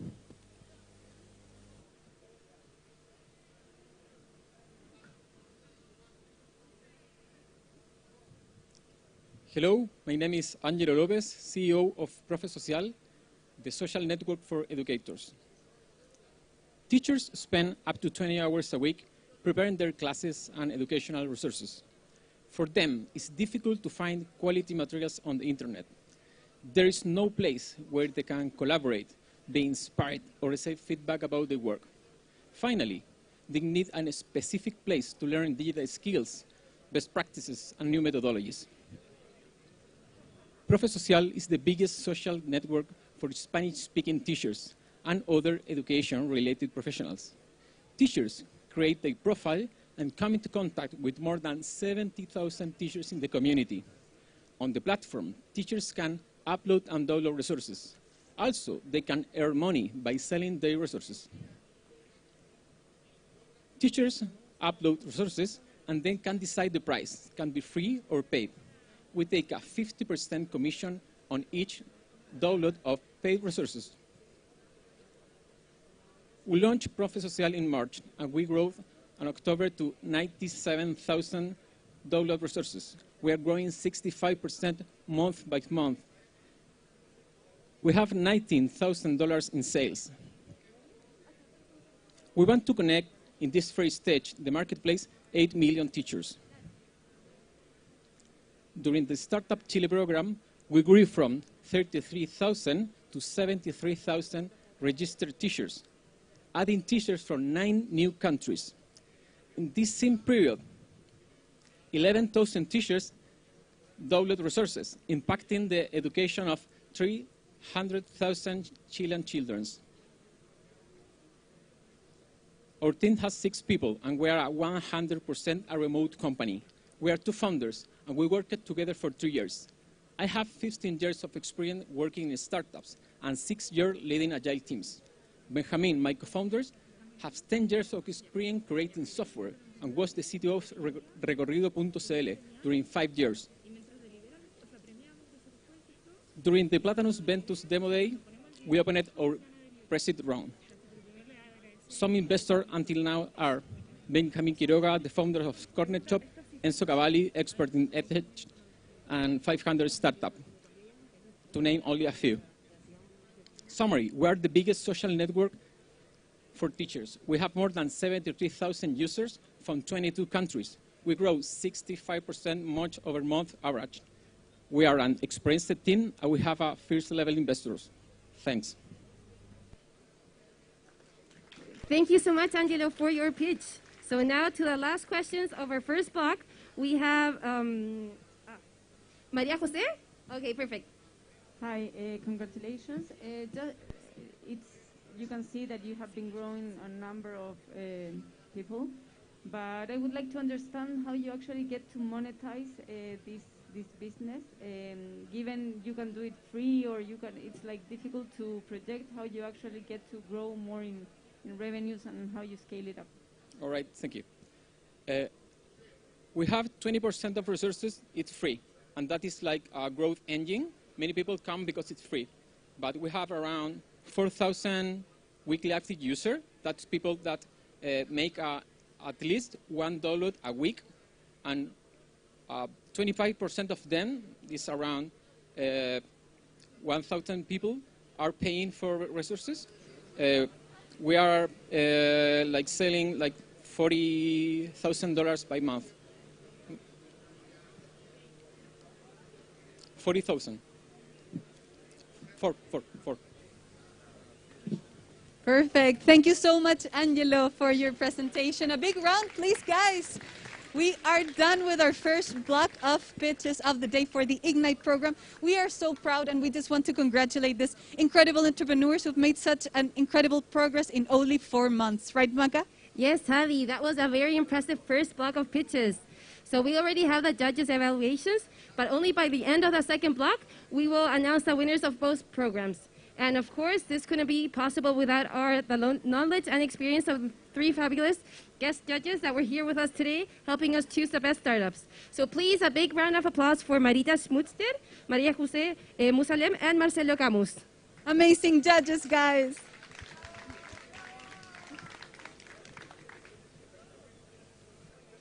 We have a little present for them, so thank you for being part of this for this day and supporting our entrepreneurs. Yeah, big round of applause. Thank you so much. You did a great job.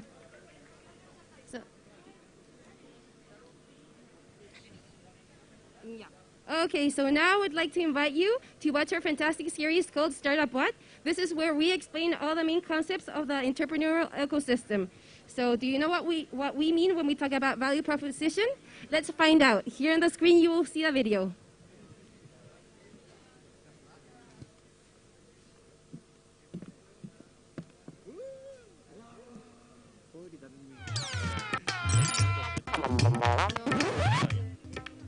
¿Cuál es la clave del éxito? Es una pregunta que muchos emprendedores se hacen y pocos logran responder. Algunos apuntan a que la fórmula secreta radica en el modelo de negocios. Pero, ¿a qué nos referimos cuando hablamos de este popular concepto? Muchos lo comparan con el arte, ya que todos saben lo que es, pero pocos pueden definirlo. El modelo de negocio es el ADN de una compañía. Lo componen distintos aspectos, como los ingresos, la estructura de costes, canales, segmentos de clientes, propuesta de valor, entre otros. Tu negocio será la combinación de este ADN con las necesidades de tus usuarios o clientes, según un determinado contexto. El primer paso para dar con un modelo de negocios exitoso es encontrar lo que llamamos el Product Market Fit. Imaginemos que el producto y las necesidades del cliente se unen haciendo un match perfecto. En la práctica esto no se da por arte de magia, es un proceso que depende de múltiples factores. Hay casos emblemáticos como el de Nespresso con sus cápsulas de café y de Gillette con sus hojas desechables. Ambas emplean un modelo de negocio de cebo y anzuelo, vendiendo un producto a bajo precio, apostando a generar ganancias a largo plazo por la compra de repuestos, consumibles o servicios. Existen tantos modelos de negocios como negocios, y en Chile tenemos ejemplos increíbles. Un caso icónico es el de Crystal Lagoons, empresa que masificó la construcción y acceso de lagunas cristalinas gracias a su tecnología e innovador modelo de negocios. Los modelos de negocio no son por libro, son procesos de validación e iteración, en el que se van modificando las propuestas, el producto, los precios, el valor ofrecido, hasta encontrar la mezcla correcta. En Crystal Lagoons vendemos inteligencia, licenciando la tecnología y cobrando un porcentaje de las ventas de los proyectos que incorporan una laguna cristalina. Nuestra propuesta de valor está en vender acceso a una vida idílica de playa en cualquier lugar del mundo. Y eso es muy atractivo. Gracias a esto, hemos crecido desde Algarrobo hasta Dubái. El modelo consagró a la compañía como el primer unicornio chileno, valorizando en más de $1.000 millones. Otro caso reconocido es el de Baby Tuto, un e-commerce de artículos de bebé que comenzó solo generando contenido para padres, los que luego se transformaron en sus principales clientes, logrando una comunidad de casi 100.000 seguidores. Cuando partimos, originalmente nuestro modelo de negocio era bien iluso, porque pensábamos que íbamos a hacer más un marketplace que un e-commerce. Pero nos vimos enfrentados a la realidad, donde el proveedor se demoraba semanas en entregarnos los productos. Así, logramos entender que la logística no era nuestro fuerte. Por eso, ahora lo externalizamos con expertos y nos enfocamos 100% en la personalización y el acompañamiento, que es donde está el valor de Baby Tuto. Ese aprendizaje fue el que les permitió adaptarse rápidamente cuando ocurrió la explosión del comercio digital. Ya estaban preparados para surfear la ola sin problemas. Entonces, ¿existe un momento donde todas las piezas calzan y se llega al modelo de negocio perfecto? No hay un momento exacto, es un proceso. Los emprendimientos son dinámicos. Uno parte con una idea y en el camino ves cómo logras que alguien pague por ella. Mucho más importante que la tecnología es entender el dolor que tu solución resuelve. No es solo cómo genero valor, sino cómo lo capturo. La clave está en siempre volver a la problemática inicial y replantearse. El modelo de negocio es principalmente la manera en la que se van a generar ingresos. ¿Cómo voy a lograr generar ingresos? En función de lo que estoy haciendo.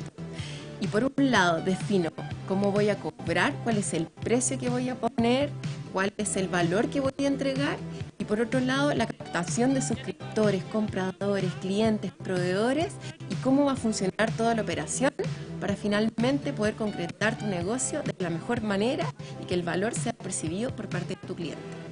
Introducir un nuevo modelo de negocio en un mercado existente es la definición de una innovación disruptiva y es el camino al éxito. Esta es la primera etapa para el crecimiento.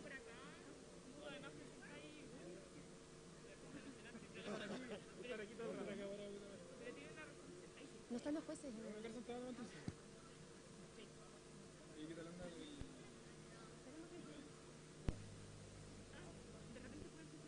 Avisar que hay audífonos disponibles por si quieren y que tengan eso podría decir como y los jueces están ya acá y que todavía están esperando un poco que Hey guys, we will start in just a few minutes. If anyone needs headsets to listen in Spanish, you can go and collect them there in the box in the back. Quien necesite audífonos para tener la traducción en vivo en español, puede irlos a buscar ahí atrás. We will be beginning in just a few seconds. We're waiting for our judges. Hi, I'm Luis Chao, CEO of Instacash Pre-op. We all know that in every payment, trust is related.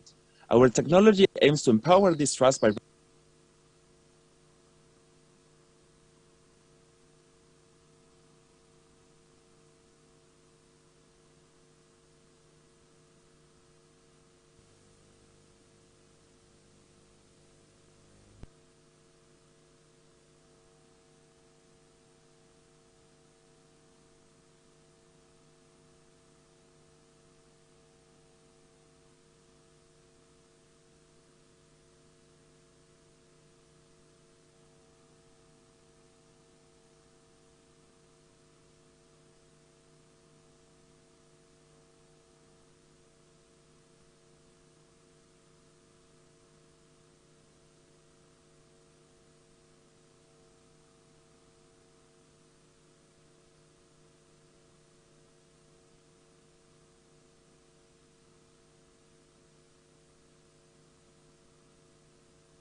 everyone, we are back for the second block of pitches. What an amazing video the start of about value proposition, right Maga? Yes, it was awesome. Awesome video. So guys, before we start, we wanted to thank once again our incredible partners, AgroSuper, BCI, Microsoft, Johnson & Johnson, Amazon Web Services, and Walmart, and of course, our sponsor entity, Cowork Latam. So we will start with the second round of pitches, right Maga? Yes, of course. So excited to start this second block of pitches. So now, before we start, I would like to introduce to you our three judges that are going to be helping us here today to evaluate our startups. So, first we have George Cargill. He's a board director and angel investor at Core Angels. We also have Evelyn von Bischofshausen. She's a general partner at Kayak Ventures. And last but not least, we have Tomás Delano. He's a CEO at Activa and investment committee member at Fen Ventures. So please, a big round of applause to our judges that are here today with us. Amazing. Thank you guys for being here. It's not going to be easy, your job, the job for the judges, because we have some amazing startups for the Ignite program. Maga, should we get started with the round of pitches? Yes, please. I can't wait to see the pitches this second block. Amazing. So guys, we are in COVID times. You know this. We're all wearing our masks. And this means that two of our entrepreneurs were sadly not able to be here in person. So we're going to have an online presentation, the first one, directly from Peru. This is a guaranteed technology as a service based on credit cards pre-authorization. So please, a big welcome to Luis Chao from Instacash.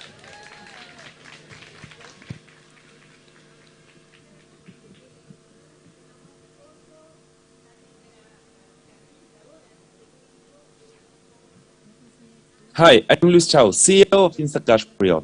We all know that in every payment, trust is related. Our technology aims to empower this trust by reducing the risk on payments through our collateral system to guarantee any transaction between people or businesses.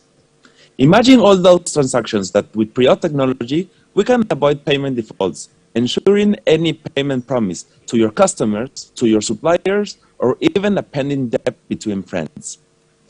We are based on credit cards pre-authorizations, widely used in the hospitality, car rental, health, and local deliveries industries. And we rely on this principle to guarantee whatever with the available credit card lines. But there is a big problem. The card processing infrastructure is extremely cluttered, isolated, and saturated, limiting the potential of the pre-authorizations as a guarantee due to the complexity and low standardization to process them. That is why we have built Pre-Auth, the only guaranteed technology service using the credit card lines as collateral. The opportunity is that in Latin America, of the 325 million credit cards, 65% of the lines are unused, being a great opportunity to recycle this credit waste that represents $1.37 trillion. As a guarantee aggregators, we permit any user or merchant customize the amount and time frame of the guarantee, programming future charges without changing the payment processor, since we adapt to them through our API, resulting in the only company building in the guarantee tech space. This is possible because we managed to connect multiple pre-authorizations, closing any risk gap, and providing the superpower of retaining credit card lines as collateral, complying with the credit card processing rules. Although we can serve globally, we will focus on Peru, Chile, and Colombia this year, then scale to Mexico and consolidate the region with Brazil. We are currently testing our first pilots at PropTech, INSUREPRO, and HealthTech, proudly being partners of Roche Pharmaceutical. I'm very excited knowing that many industries need a guarantee system such as legal, retail, trading, hospitality, rentals, and logistics. While we were at the Start-Up Chile build program, this technology was already validated and prototyped in our own sandbox called Instacash, connecting loans between more than 6,000 users guaranteed by the credit cards, where we ensure repayments to lenders using our Pre-Auth technology as a guarantee facilitator, reserving borrowers' credit card lines. This is our multidisciplinary and committed team, with more than 50 years of combined experience. So thank you so much, Luis. That was awesome. Now moving on to the first questions of the second block, we have George that's going to be asking some questions. Hello, Luis. Okay, congratulations for your pitch. What are the barriers to escalate to other countries, and what are the challenges you are facing now to escalate to other countries? Are there any barriers in terms of regulations? Yes, a very good question, and thank you. Actually, we are processing in 120 countries right now, and before we analyze all the barriers of processing money with the local processors, but now we are integrated with a global processor, so we could adapt our API as a layer on top of any payment processor for the merchants in 120 countries, giving us the capability to escalate very fast. And as we are not processing the money, we are aggregators, so we don't have any regulations in terms of processing in each country. Thank you, Luis, and thank you, George, for the question. So guys, now from Peru, we are going to Mexico with a startup that is an intelligent logistic assistant. Please, once again, this is an online presentation. Please welcome Tomás Arredondo from MapTag.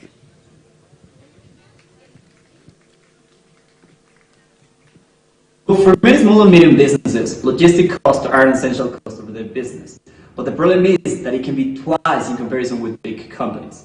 Also, these kind of companies lack of structure, specialization, and support tools to carry out logistic processes. And if this was not enough, the tools that are already on the market are very expensive, depend a lot of the manager, take a lot of time of implementation. So all of this result in these kind of companies wasting time, money, and very valuable resources that they cannot afford to lose. And this is why we developed MapTag, a simplified, affordable, and powerful solution for the majority.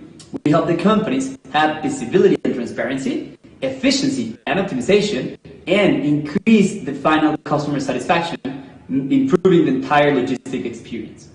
In other words, we provide peace of mind, efficiency, and confidence on the routes. Opportunities to grow in our industry are endless. Only in Mexico and Chile, there are about 4.5 small and medium companies. 3.7 belong to the markets that we target, and at least 50% of them control their own logistic operation, which gives us a market opportunity of $58 million US. Our competitive advantage lies in three main factors: our platform flexibility, our user friendliness, and our price affordability, which positions us as the best option for Latin America. And we know our numbers. It takes us a little bit more than $200 to acquire a client. We can close that client in 29 days. We have a monthly churn rate of 4% and a conversion rate of 29%. We have raised $300K in funding, and we're part of the investment portfolio of Wesley Clover in Canada. And none of this could have been possible without an amazing and multidisciplinary team made of young and very passionate people that we all specialize in a different area, from business administration to product development and algorithm creation. And we all combine 36 years of experience in our fields. We had specific main goals during these acceleration programs. We grew our monthly growth rate, and we went from 15 companies in trials to 30. We grew the team from 6 members to 8 members with 1 head of sales specifically for Chile. We managed to get an international reseller specifically for LATAM, and we acquired 5 customers in Chile. We also polished the optimization algorithm and started automating the process with app integrations. We're currently operating in Mexico, Chile, Canada, and the United States. We have helped some of our customers increase up to 65% the points that they can visit in one route. We have reduced up to 15% the total route time and decreased up to 20% the total route cost. We want to expand these benefits to the more than 400,000 small and medium companies in Chile, and this is the benefit and the impact that we can make in Chile. Okay, thank you so much, Thomas. Now we'll move on to the questions, and Evelyn will be asking you some questions. Hi, everyone. Hi, Thomas. Thank you. I have one question. Since there's a lot of competition in the last mile, and clients has available free tools like Waze and Google Maps and others like that. So why do you think is your value proposition to make a customer pay this additional price for a service that maybe they have in some basic level? Sure. Well, the free tools that are all in the market are very limited. For example, if we're talking about a company that has an operation of more than, I don't know, like 50 points up to 100 points that they have to visit in one route, they cannot use those free tools. Also, it is much more than that. Our system, it's an intelligent system which has more modules. We have monitoring, we have route reports, we have route optimization, we have a final customer notification, and actually we want to automate the entire process. So it's much more than the free tools that are on the market, and this is why the people is willing to pay for this very valuable tool that they can implement in their companies. Thank you, Thomas and Tomas, for the presentation and questions. So guys, now we go to the, thank you, now we go to the in-person part of this event, and we are going to Argentina with a gig economist onboarding and engagement platform. Please, a warm welcome to Manuel de Arvedras from Liqui. Gracias. Hola, ¿cómo están? ¿Me escuchan?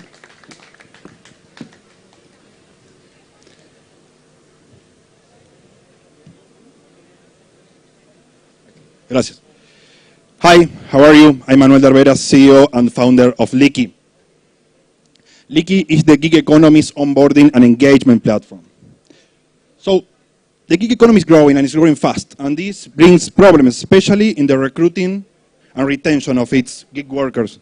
Companies spend a lot of money doing this, and nevertheless, 85% of candidates do not finish their application process. And those who do start working work for a short period of time. We want to change this. We want to change this with a tool that helps companies to recruit and workers to solve their needs and therefore increase their retention. This is the one-stop shop for the gig economy. So, to improve the recruiting, we need to increase the conversion rates from the leads to the workers. To do this, we have designed a great onboarding process, super easy to use, focused on the UX with an integrated KYC.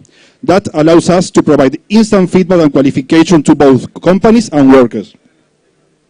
We also offer a pool of services to the workers so they can fulfill the requirements they have to work.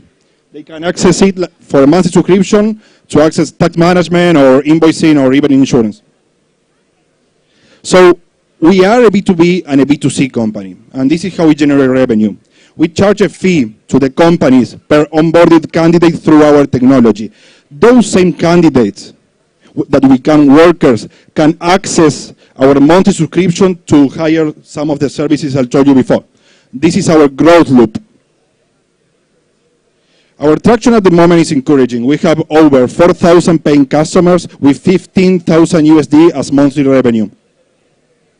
And our achievements during the program are also great. We moved from Liquidando to Liqui to better adapt our brand. We started operations in Chile as Liqui SPA. We designed and created a new product, the WhatsApp onboarding, that is going to be huge. And we also commercially, we did a great job. We closed partnership with Mercado Libre, Mercado Pago, and Remax. And now we have a contract with Delivery Hero Chile to help them onboard their candidates better. This will increase our revenue here. So this only can be made by a great team. Facu, an electronic engineer, who's an accountant, and me, an industrial engineer. And our combined experience in HR, finance, and supply chain makes us a great team to solve these kind of problems. Our vision is clear. We want to change how the world recruits and retains collaborators through a new generation technology. To do this, and because the future of work is independent, we ask you to join our journey. Thank you. Thank you so much, Manu. Now moving on to the questions from our judges, we have Evelyn. Thank you, Manuel, for your presentation. My first question is regarding your go-to-market and acquisition strategy. Can you please give us more detail on how do you capture, on the one side, the gig economy workers, on the other side, the companies? Great, thank you for the question. So we started providing B2C services to just the workers. Then we realized that companies were struggling with onboarding candidates. So that's our go-to-market strategy. If we help them onboard their candidates with our technology, those same candidates are the leads for our B2C ecosystem of services. And our go-to-market strategy related to this is clear. These companies are regional or they operate global. So when you start providing services in one country, you can easily scale from there to other countries. It's that we are doing here with Delivery Hero, Pedidos Ya. We started in Argentina, and now we are launching the operation with them here in Chile, thanks to our Argentinian operations. Thank you. Thank you so much, Manuel. Sorry, we only have 1 minute for questions. Thank you. Thank you for your presentation. So guys, now back to Chile with a startup that has developed a bioprocess ingredients through fermentation technology. Please, a warm welcome to Javier Olave from Done Properly.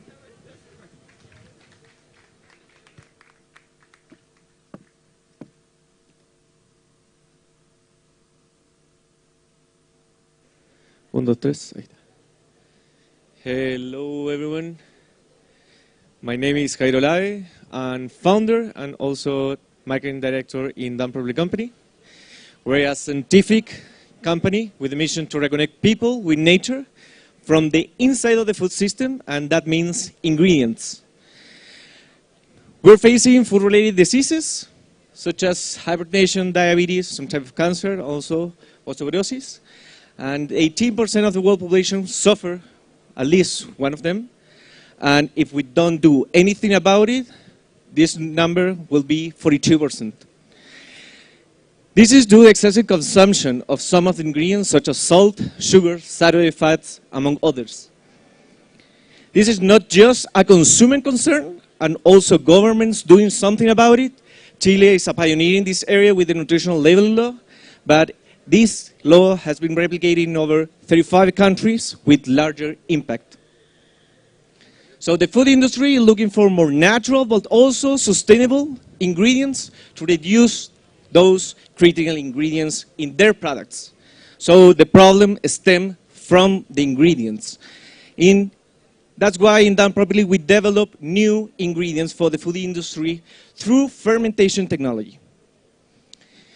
We're a B2B food company, ingredient food company. We want to be a technological partner for food manufacturers mainly.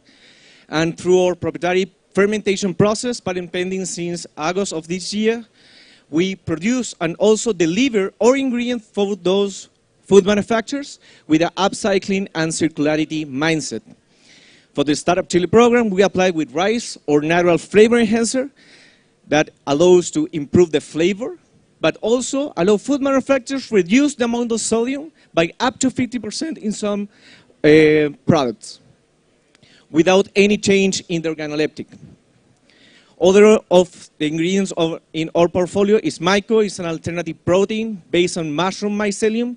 We call it the third generation of protein with a fantastic organoleptic, but most important thing is way more sustainability like never seen before in terms of use of water, CO2 emissions, use of land, and also with a high quality protein.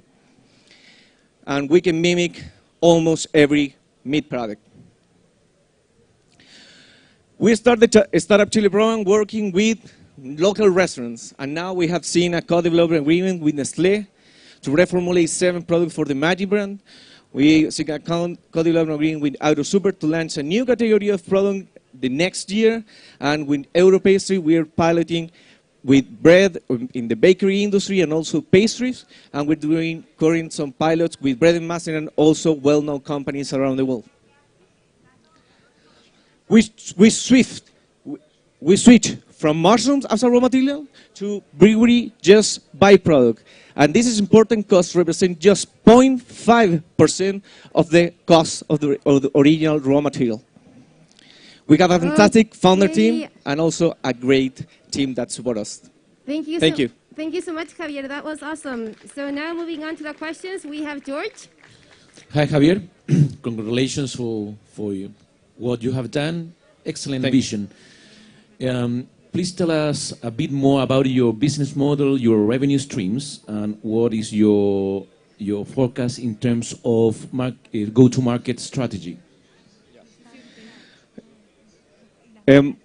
Our focus is a B2B model, focused on CPGs instead of ingredient companies. We are expert in formulate or how to use our ingredient to realize how to use it in the final product. So that's the main thing right now. And secondly, our growth strategy are based on to reach at least 10 deals for the next year, and that means between $3 to $6 million per year. Perfect. Thank you, Javier. Thank you, George, for the questions.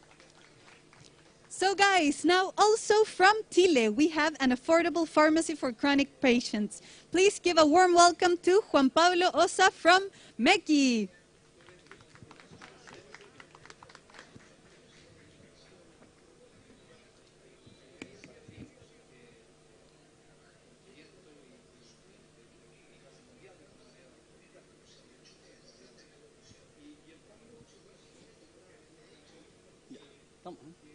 Hi everyone, my name is Juan Pablo Osa and I am the CEO of Meki, the affordable pharmacy for chronic patients.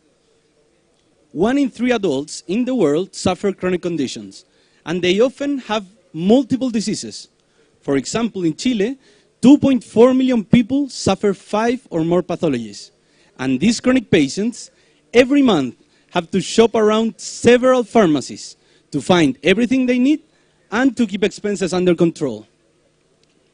Nowadays, pharmacies cannot fulfill the needs of these chronic patients with multiple prescriptions because while pharmacy chains have the best deals for branded products, they offer expensive generic alternatives. And independent or specialty pharmacies have a limited range of products, but they do offer cheap generic alternatives. Also, new companies don't tackle this problem. They offer fast delivery and a better service, but operate as intermediaries of one of these existing pharmacies. So they are a good solution for urgent needs, but a bad one for recurring consumption and multiple prescriptions. That's why we're building a new kind of pharmacy.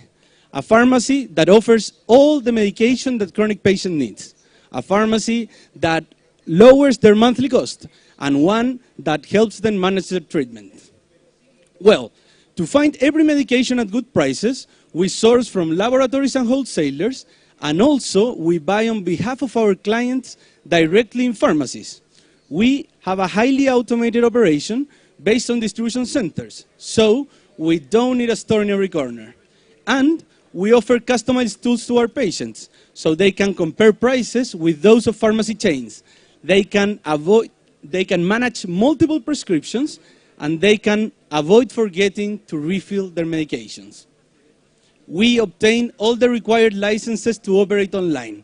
And since the Start-Up Chile program started 4 months ago, we tripled our monthly orders. In November, we sold over $60,000 and we're growing over 20% per month. And this is our team. We have years of experience working together, building new services that leverage technology to improve user experience and scale operation. So, if you're interested in partnering, contact us, so you can join us in building a better future for chronic patients. Thank you. Thank you so much, Juan Pablo. Congratulations on that pitch. So now moving on to the questions, we will continue with Tomás. Hi, Juan Pablo. Thank you for your presentation. That's really good. I have a question that is a challenge for older people that are not that familiarized with digital technology, and also many of them have discount on the healthcare insurance. So how do you plan to address this market of people that are heavy users of these medications? Yes, thank you, Tomás, for your question. Well, a couple of things. First, the pandemic accelerated the digital adoption of the elderly. Second, an important part of our customer base are not chronic patients, but their caregivers. So they're typically daughters that buy for their elderly. And the third thing is about 25% of pharmacy customers have insurance, and to address them, we will make integration with a big insurance company also. Thank you, Juan Thank you, Pablo. Thomas. Thank you. Thank you for your presentation. So guys, next we are going to the United States with an AI-powered video meeting workspace for remote teams. So please give a warm welcome to Dean Grover from Vidlogs. All right.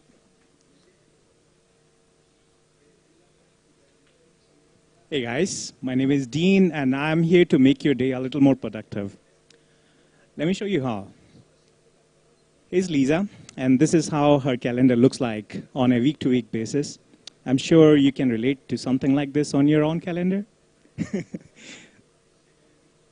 It's not easy to remember all the discussions we are having online. We are talking on Google Meet and Zoom and all other platforms, and it's not easy to remember the notes and takeaways.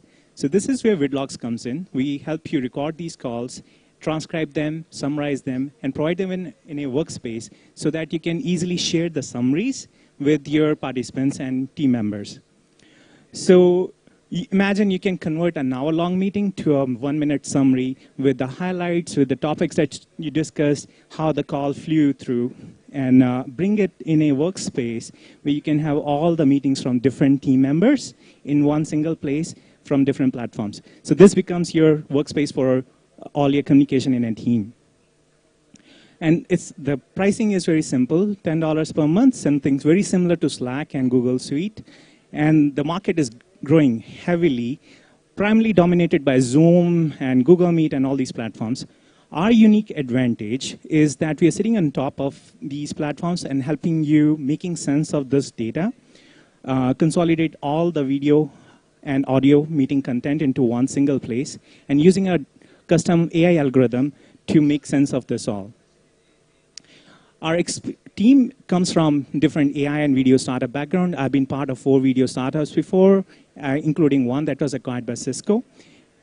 And we've been helped by advisors in Chile from growth and sales side.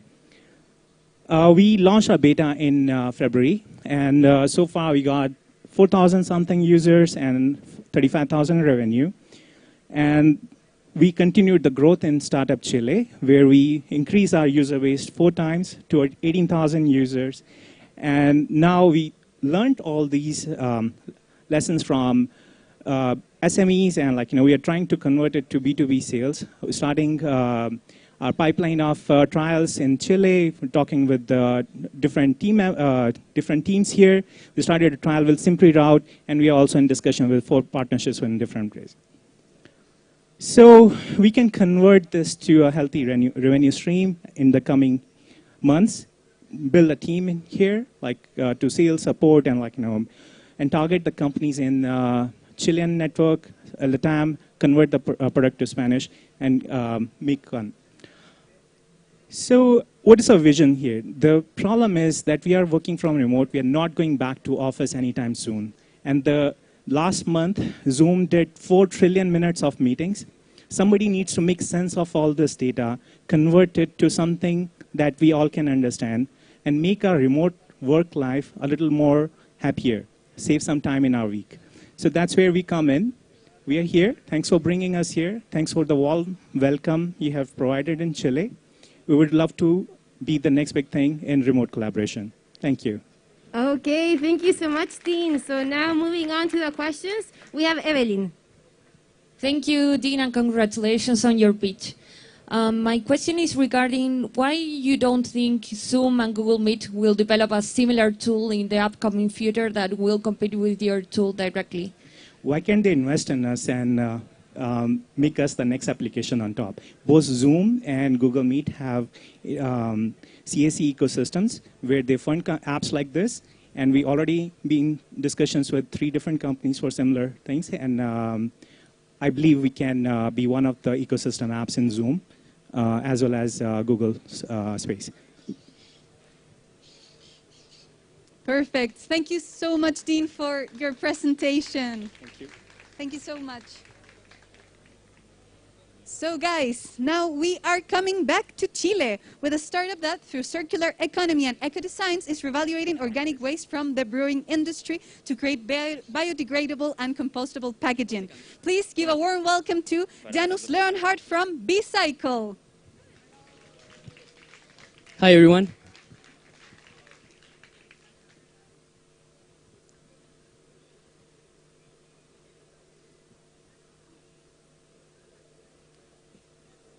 Perfect. Thank you. Hi, everyone. So, summer is coming, and so is the desire to drink beer, right? But have we ever thought about the footprint our beer consumption has on our environment at all of us? Every year, 40 million tons of barrel spent grains go to waste, and most of it ends up in landfills, polluting our ecosystem. At the same time, the brewing process in its packaging is generating more than 100,000 tons of carbon dioxide per year just because of the packaging, which is some part of what we're inhalating right now. Therefore, at B-Cycle, what we're generating in order to solve this critical issue is to present a disruptive upcycling of barrel spent grains for the development of sustainable products. And nowadays, B-Cycle is focusing on its main product, which is secondary packaging for beer cans, made then from the same waste of the brewing industry. Therefore, at B-Cycle, we are developing sustainable products that are biodegradable and compostable, that are aligned with the concept of zero waste, and that promote circular economy as the engine for changing our world. And to this end, B-Cycle uses an innovative process to first collect barrel spent grains, then process them on our high-tech equipments, and transform them into a compounding material that allow us to offer sustainable solutions to replace single-use plastics and much, much more. Therefore, what are we looking for? We're looking for small and also large breweries that want to join us in this barrel spent grains revolution. So for them, the costs are structured in terms of the purchase orders, because B-Cycle has economies of scale. Now, as you may guess, this is an emerging market. The upcycling of barrel spent grains is a new market with the scalability of the project dependent on the large abundance of barrel spent grains worldwide and also every single month of the year. Now, under this market, there are some companies that have already started to revalue barrel spent grains. We have Barley Milk, Evergreen, and E6PR in the United States in different industries. But B-Cycle wants to go beyond that, because with its compounding material, it is able to develop a wide range of products and to scale up the upcycling of barrel spent grains. Now, this startup has been able to establish itself by its multidisciplinary team who dream of change our current production system using the power of barrel spent grains and circular economy. To this end, we had the support of all these entities here that have provided us with financial support of nearly $100,000, commercial support, technical support, and also the opportunity to prospect for new markets. And with the support of Start-Up Chile, we were able to consolidate a strategic alliance with AB InBev Chile. In November, we received our first purchase order of 12,000 units. In December, we launched Recycle a few days ago at the International Festival of Social Innovation. And now, on March 2022, we want to start our expansion to Argentina and Brazil with 1 million units per month. So for that, we are willing to win the extension of Start-Up Chile. So I want you to believe in the power of barrel spent grains to change our future and to change our world. Thank you very much. Thank you so much, Daniel. That was a great pitch. So now George will be asking you some questions. Hi, Carlos. Janus. Huh? Janus. Ah. But no worries. Okay, sorry. No worries. The Spanish said Carlos. No worries. Okay, since now you are focused in a single product or single type of client, the beer companies, do you expect developing new products for other industries, and what are you doing in that sense? That's what we want to do. So for June 2022, we want to launch forks, knives, plates, and also like dishes or glasses to start like with a networking with Starbucks or other companies in order to provide with some products that can replace single-use plastics. We have here in Chile the REP law, in Brazil also some laws regarding single-use plastics. So what we want to do is to replace that with a product that is biodegradable and compostable, and they use the same waste from the brewing industry. So that's our main focus for the next couple of months, with also the consolidation of our main product right now, which is the secondary beer packaging. Perfect. Thank you so much, Janice, for your presentation, and George for your question. So guys, also from Chile, our 8th startup of the day. We have a matchmaking platform for esports that connects gamers and tournament organizers, allowing them to monetize their talent. So please, a big welcome to Daniel Weinecker from Godtier.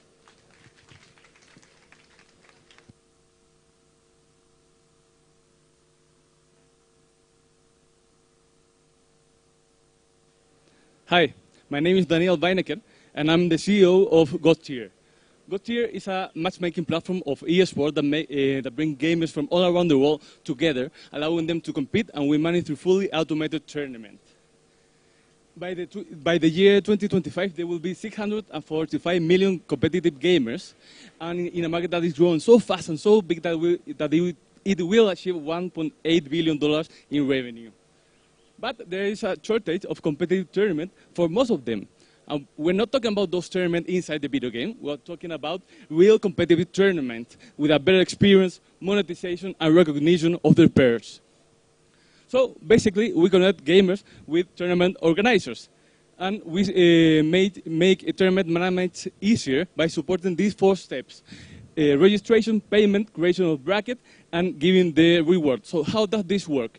The organizer creates a tournament inside Godtier. The gamer pays an entry fee, which creates a prize pool. They compete, and the winner takes a percentage of that prize pool. Another percentage goes to the organizer, and we take another percentage.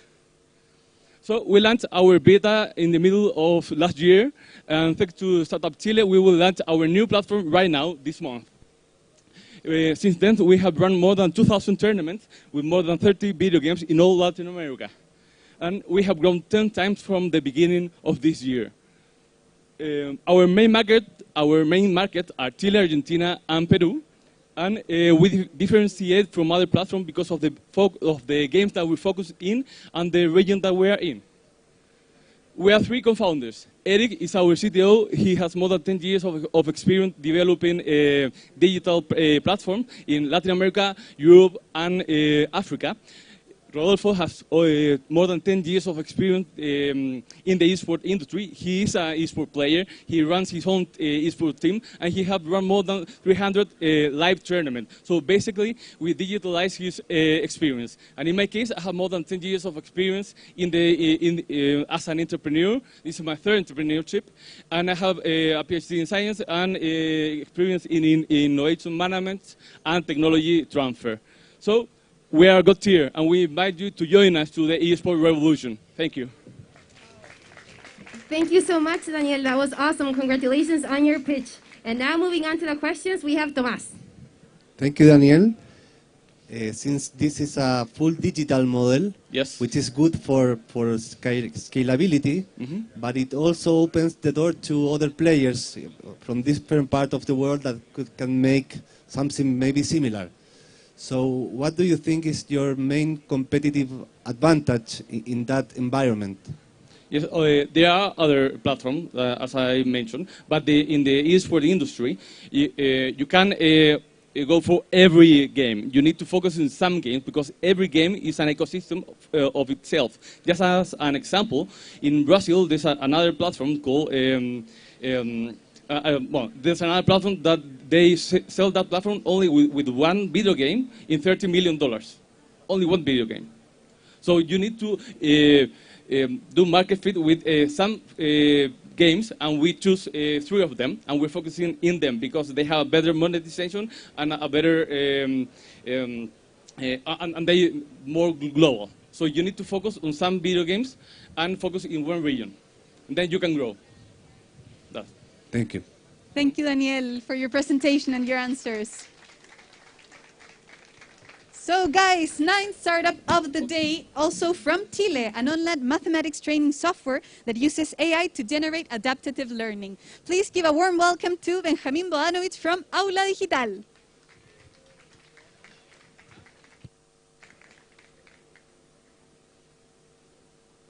Hi, everyone. Hi, everyone. My name is Benjamin. I am the co-founder of Aula Digital. And to provide some context to this presentation, I wanted to share with you one terrible fact. 70% of the students in Latin America cannot solve a simple math problem. And as you can imagine, guys, this dramatic situation has huge social implications in terms of low productivity and high inequality. But there's some good news, because the pandemic is accelerating the adoption of technology at schools. So for that reason, we created Aula Digital, a scalable solution that uses technology to help students at math. At Aula Digital, teachers can prepare assignments and classes. The platform provides exercises to each student depending on their own performance. So in this way, each student can learn at their own pace. Our system uses a combination of proven algorithms that learn about the student's skills, such as the GMAT does, match the student with the right questions, and also provide recommendations regarding the topics that the students should study next. The Chilean market is underserved, and our platform is unique because it allows students to learn at their own pace through our algorithms. Our business model is pretty simple. Our clients are schools. We provide them lessons per student through annual contracts, and the way in which we interact and implement our platform is pretty easy, so that allows us to scale our operations very, very fast. The Chilean market has been a great place to start our business. There are $450 million available for public schools to invest in this type of products. And we have been growing very, very fast. This year, 35,000 students have been learning with Aula Digital. We have had a huge social impact in poor communities, helping teachers and students to achieve their academic goals. We have been growing our sales also very fast. This year, our sales are 100 million Chilean pesos. And we have a great team behind this project. There are teachers, software engineers, developers that love education and want to make a huge social impact with Aula Digital.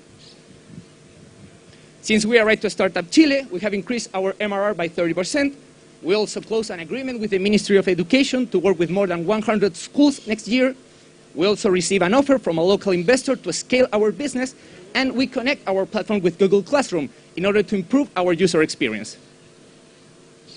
In the following month, we plan to expand our user base. We want to consolidate our operations in Chile before moving to another country. And also, we want to add new topics to Aula Digital in order to improve our product.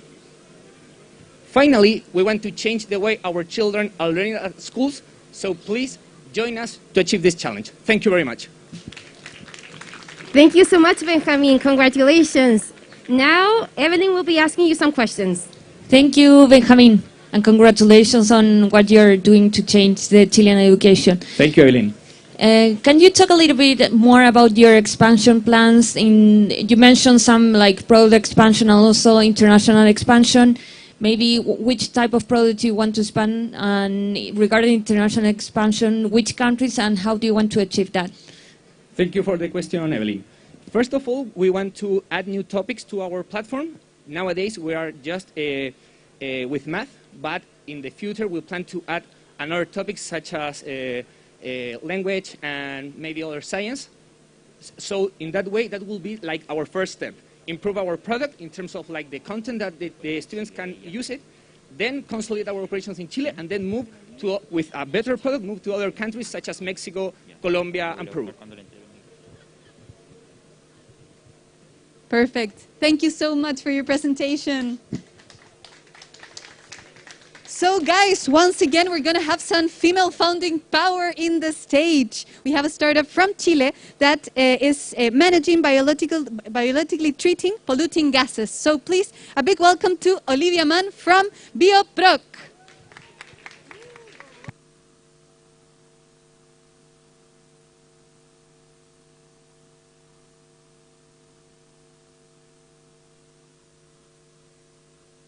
Hello.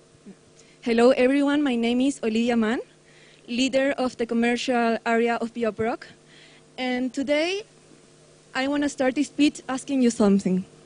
Have you ever wondered how many greenhouse gases were emitted to produce the food you eat for breakfast, lunch, and dinner?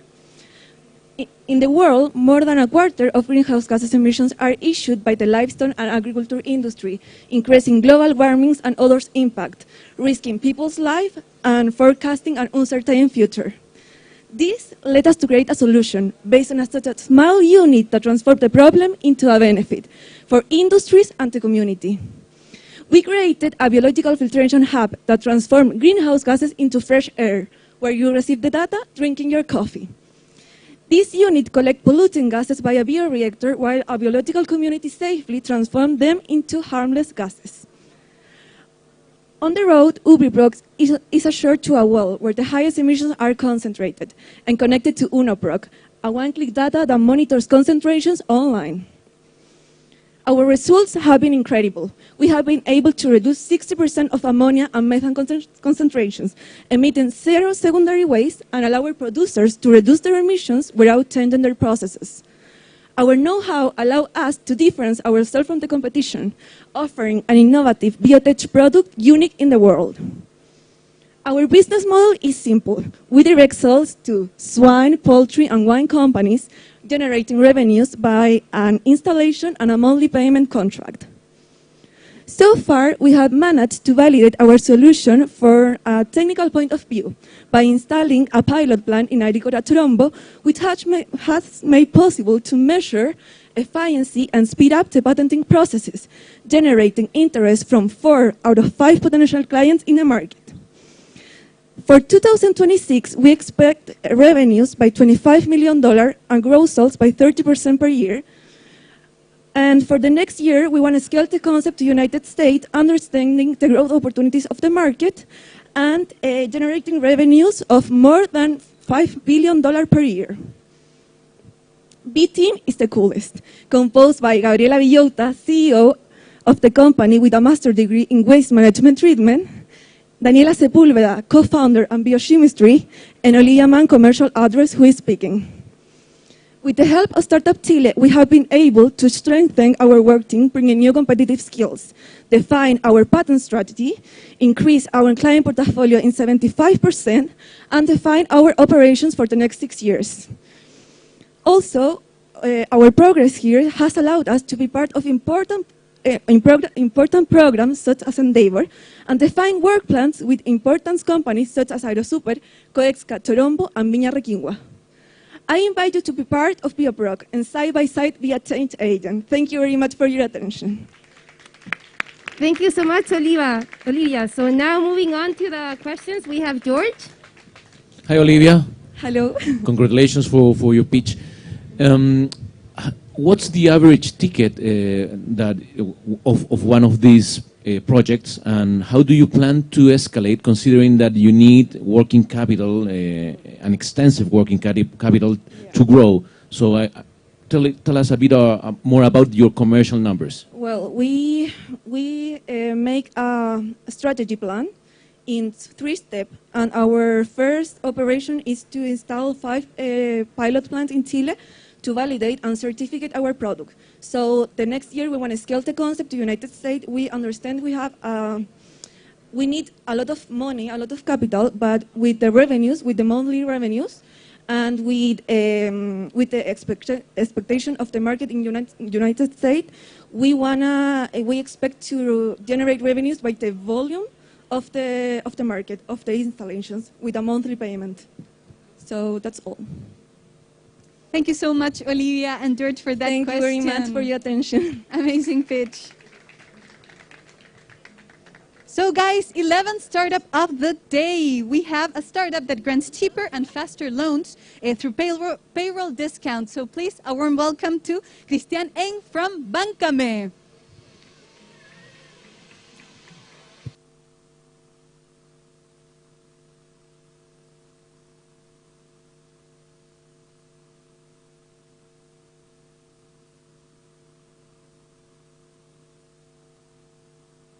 Hey, perfect.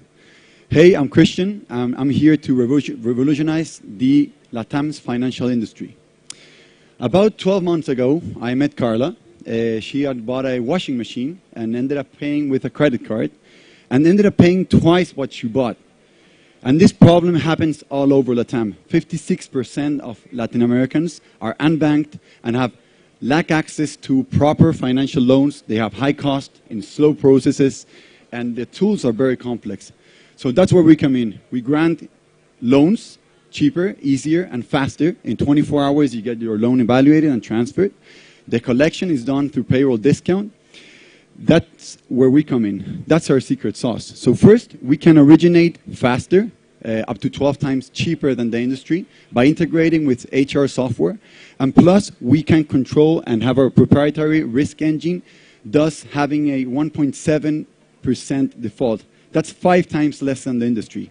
And we incorporate data from the HR software plus 15 alternative sources. In terms of market, we just aim to grab a slice of the LATAM's huge consumer market, and specifically from the payroll discount market. In terms of competition, there is a lack of high accessibility. So if you go back to Carla, she didn't have many options, right? She only had the option of getting the loan from a credit card. And that's where we come in. We aim to offer high accessibility to everyone in LATAM at lower rates and faster processes. Our business model is 1% origination fee, 1.6% servicing fee, and a 25% interest rate of the loan. So if one asks for a loan of 1 million pesos, he ends up paying 1,300,000, and our income is 100,000. In the first 10 months, we have grown immensely. We grew from 0 loans in the first 10 months to $150K US loans. And since we started Start-Up Chile, we have quadrupled the access of loans to employees. We started with 2,000 and now we're at 8,000. We have 0% churn. That's amazing. Once we offer our users alternative, they always opt in on us. We have increased our 21% loans granted per month since the start of Start-Up Chile in August.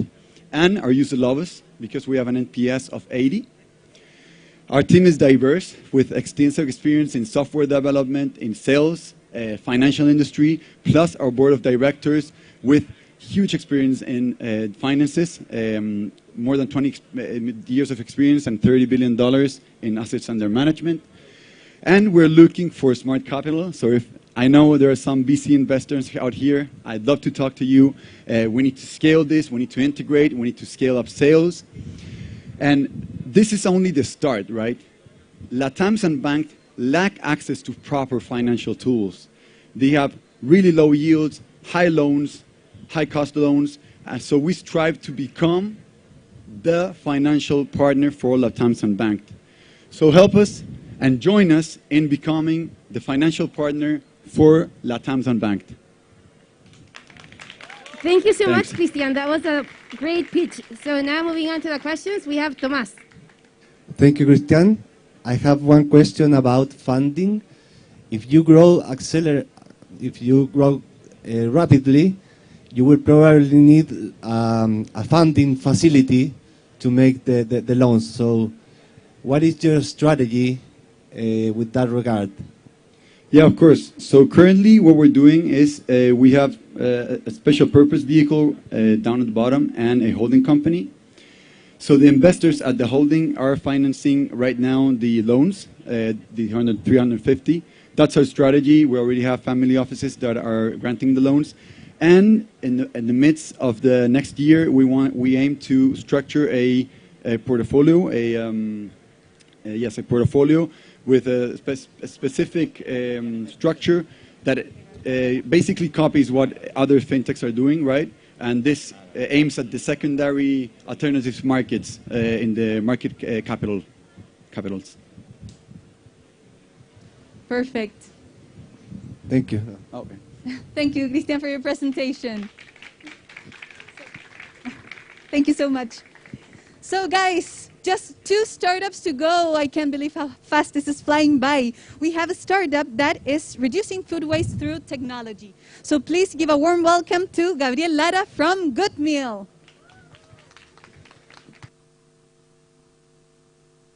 Hi, can you hear me?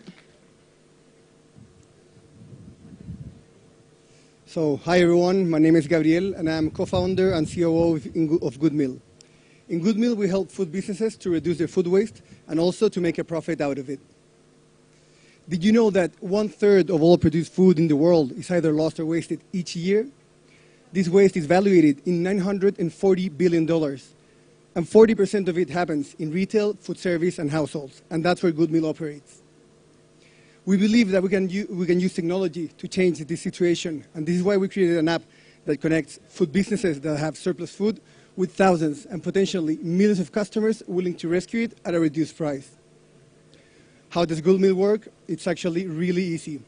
You just have to download the app, and that's where you can explore all of the associated businesses. Then you buy a surprise bag with the surplus food, and you go directly to the store to pick up your food and enjoy it at home.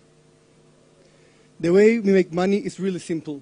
We charge a flat fee of $1.2 for every business that's connected with us, and a $50 yearly admin fee. There are more than 2.5 million food service outlets in Latin America, and on average, every seller in our app sells $2,000 a year. This means that we're facing a $5.3 billion market in yearly revenue. We launched GoodMeal less than a year ago, and together with 500 associated businesses and more than 20,000 paying users, we have been able to rescue more than 200,000 kilograms of food. Along the way, we've partnered with amazing brands such as Juan Valdez, Starbucks, and Dunkin' that sell their surplus food with us every day. Also, we have allowed local businesses to make more than $300,000 in extra profit on food that was going to be wasted. We've had consistent growth since our launch. We've been growing in sales 15% every month, and we're going to finish this year with almost $500,000 in sales. Our main competitors are in Mexico and in Argentina, and even though we all fight food waste through technology, our main difference is that thanks to the strategic alliances that we have with major food partners, we have been able to expand top-down, and they're expanding bottom-up. Also, we're negotiating with 3 of the most important retailers in Chile to be the first ones in the category. How is this possible? When it comes to market development, in GoodMeal, we're extremely aggressive. Rodrigo, our CEO, has more than 7 years of experience in the food industry. He has developed markets such as Brazil, Colombia, and Peru. Mariano Del Pech, our Chief of Strategy, he was the founder of MovePass that was acquired by the unicorn ClassPass in 2019. And Jose Castro, our CTO, he has led development teams of more than 30 people in Chile and Peru. So, are you ready to join the food waste revolution with GoodMeal? Let's talk afterwards. Thank you. Thank you so much, Gabriel. That was a great pitch. So now moving on to the questions, we have Evelyn. Thank you, Gabriel, for your presentation. My question is regarding the unit economics of the business. In your presentation, you show which is the mark you do on every single bag that is sold, but maybe can you talk a little bit about your costs? Yeah, so on average, it ends up being about 20% what we charge the food businesses. And up to now, on the buyer side, we have a CAC of $2.1. It's really low because we understand it's most of our acquired has been being organic. So that's it. And we have a lifetime value of $170 for every seller. Yep. Perfect. Thank you. Thank you, Gabriel, for your presentation. So, last but definitely not least, we have a Chilean startup that is producing green advanced materials for 3D printers and other fabrication processes. So please give a warm welcome to Roger Escalop from CICLA. Thanks, Gabi. Hello, everyone. It's a pleasure to close the pitch round. My name is Roger Escalop. I am the CEO and founder of CICLA. The world is moving to a new type of materials. Recycled plastic, biodegradable plastics, and material with low carbon footprint are required today. The companies has to adapt or disappear. Unilever has a pledge to reducing 100,000 tons their consume of virgin plastic by 2025. Coca-Cola launched last February his new bottle from 100% recycled PET and paper according to their campaign to zero waste by 2030. The global goal has to be to reach a world where we no longer manufacture the 400 million tons per year of virgin plastics, of which 36% is used for one-use packaging. So we need a sustainable world with sustainable materials, and we have to be able to create high-value materials and be competitive with what we have in the market right now. And it has to be a low-cost solution because it will accelerate the transition from the old materials to the new sustainable ones. And that's exactly what we do in CICLA. We develop and produce advanced materials hand in hand with circular economy. We already launched 3 materials. The first one, the CICLA Nano, has covered particles for antimicrobial applications. The CICLA Hyper is reinforced to be 5 times stronger than conventional plastics, and it's a biodegradable one. And the CICLA Wood has reinforced with wood fibers to improve its mechanical properties, and it also looks like wood, which is pretty cool. In these 3 years, we reached almost 20% of the Chilean market in 3D materials. 350K USD in sales in 2020, $500,000 this year, sales in Europe, the US, Peru, Brazil, a commercial office in Tampa Bay, and we are in our first step for the second production line in the south of Brazil. Why we started with the 3D printed? Because it has the highest technical standard for create a material. So it has been like our mega pilot. Right now we are producing and selling 3 tons of green materials, and we are looking to move to 10 times that volume. How? With massive fabrication processes. We already did the hardest part, create a green material that could be 3D printed, and right now we are going to use conventional processes to go to that volume. That will allow us to replace 150 million tons of plastic per year with green materials. We have a 12-people team led by Luis in the R&D, Andres in the operations of the company, Arturo is our senior engineer in the strategy, and myself doing the administration of the company. Our growth plan is modular and allow us to move from the 3 tons that we have right now in 3D materials to 10 times that volume in conventional materials for conventional processes. Thanks a lot for your attention, and it was a pleasure to be here in person again. Thank you so much, Rogers. That was great. Now moving on to the last questions of the day, we have George. Hi, Rogers. Hi, George. Thank you for your pitch. Very good. What's the differentiation in performance of the material you produce, and how you plan to escalate? What's your exit strategy? Yeah, that's a really deep question. Thanks for that.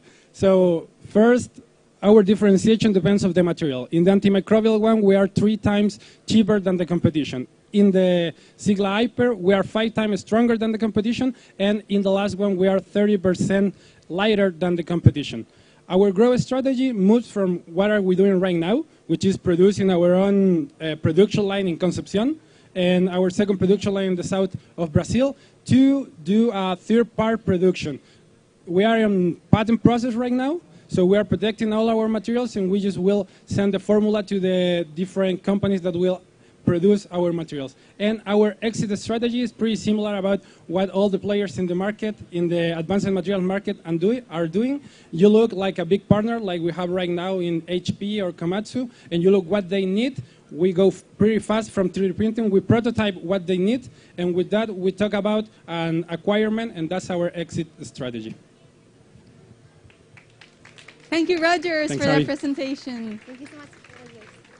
So guys, we have seen 13 incredible pitches today. I'm really amazed at what advances all of you guys have done, so congratulations to you. Only 4 months, and it's unbelievable to see all the advances that you guys are having. But they are not the only ones with a really hard job. Our judges have a very, very difficult time because they're going to help us choose who is going to be the best startups from today. So we want to give a big, big round to George Cargill, to Evelyn von Bischofhausen, and to Tomas Delano. Thank you guys so much for being here, for doing the hard work and helping us here to decide the best entrepreneurs. Right, Maga? That's right, Javi. So we've been amazed by the great pitches today, but it's not over yet. We'll be revealing the winners from both programs soon, from Build and Ignite. Remember, our judges will be choosing the most investable business, the most innovative business, and the fastest growing startup. So stay tuned for the big announcement, and we'll be back here in 10 minutes. In the meanwhile, you can see the ScaleX video on the screen.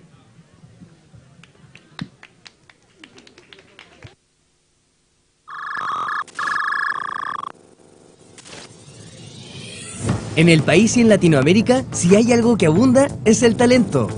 Día a día nacen ideas innovadoras que podrían tener éxito en cualquier parte del mundo. Las startups de la región están viviendo el mejor momento de su historia, generando empleo e impacto social. Para acelerar su crecimiento y aumentar sus probabilidades de éxito, la inversión disponibiliza recursos a emprendimientos y orienta a los emprendedores a ser más exitosos, apostando por el desarrollo económico y social del país y la región. Así nace Scalex, una iniciativa público-privada creada por la Bolsa de Santiago, Corfo y Start-Up Chile. Scalex es una plataforma que facilita el acceso a financiamiento de inversionistas calificados hacia emprendimientos de alto impacto con componentes tecnológicos. De esta manera, Scalex busca impulsar el crecimiento económico, contribuyendo a mejorar la calidad de vida de las personas a través de esta alianza público-privada. Financiar el crecimiento de startups con alto componente de tecnología. Abrir nuevas oportunidades de inversión. Facilitar un ecosistema confiable para inversionistas y emprendedores mediante información y procesos con estándares internacionales. Impulsando el crecimiento de Chile y Latinoamérica. Estamos en un momento único para dar el próximo paso. Es hora de hacer que las ideas innovadoras escalen al siguiente nivel, posicionando a Chile y Latinoamérica como hub de inversión. Apoyemos más que nunca a nuestros emprendedores. Seamos actores relevantes de esta historia que aún tiene muchos capítulos por escribir. Scalex es el match perfecto entre inversión y emprendimiento. Sean todos bienvenidos a Scalex.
Hola a todos, vamos a volver en unos minutitos con los ganadores de las 3 categorías, así que muy atentos, partimos en unos minutos.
Congrats.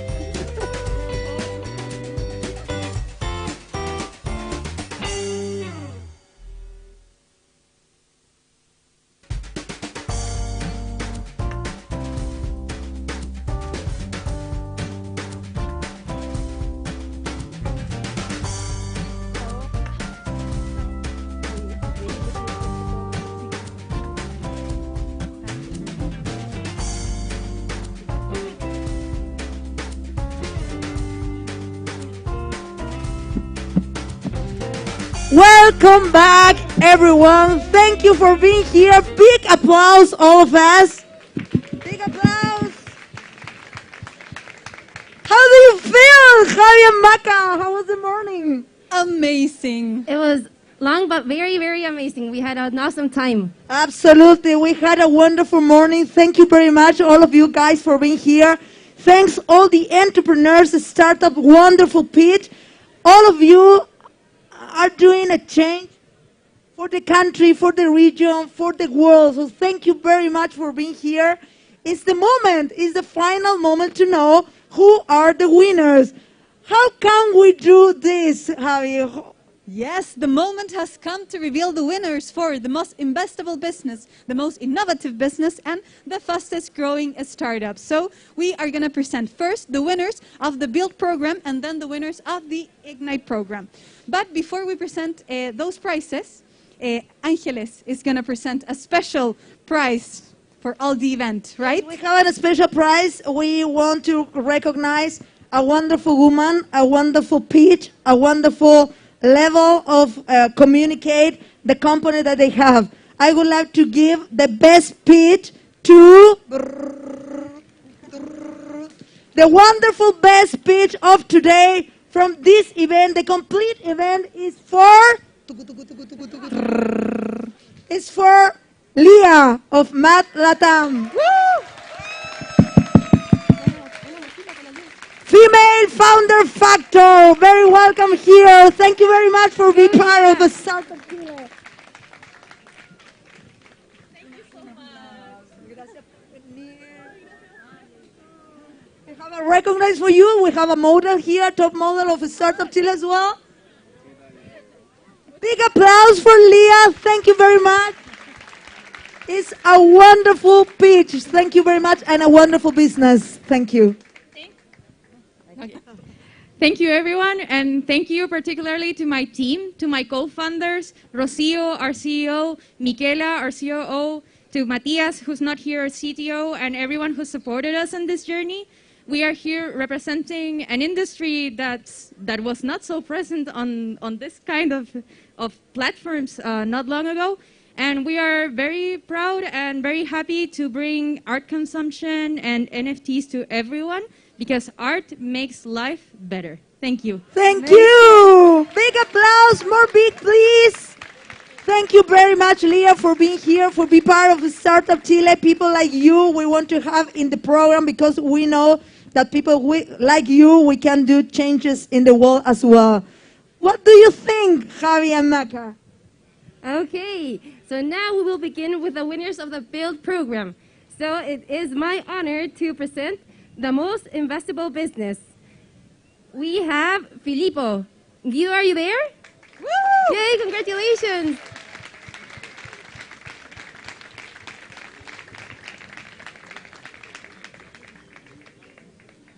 Where are you, Philippo? Come along. Very big applause for Philippo from Argentina.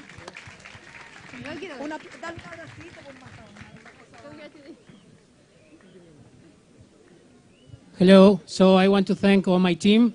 Nico and Tommy, you are the best, and we are going to make great things in the following days, years. I hope everything works, and thank you very much for everyone.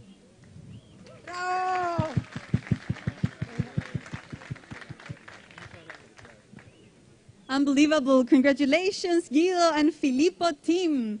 So now it is my honor to present the most innovative startup, the one that is going to disrupt the industry they are working in. So guys, from far, far away, this person has come here to Chile. The most innovative startup is XpertFLow. Sayaf, please.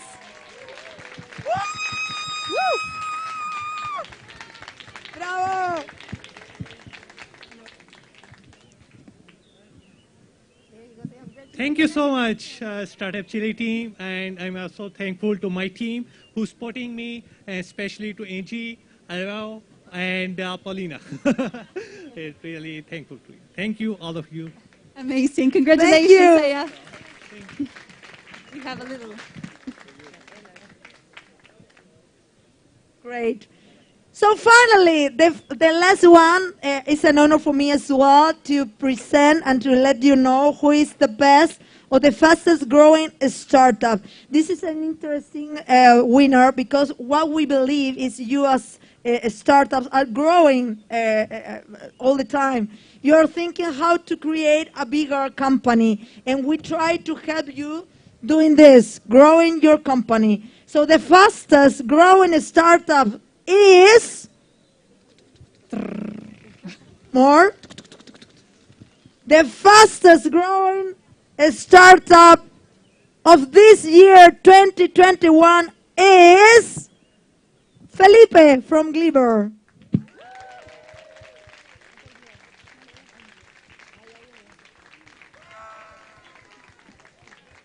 Big applause.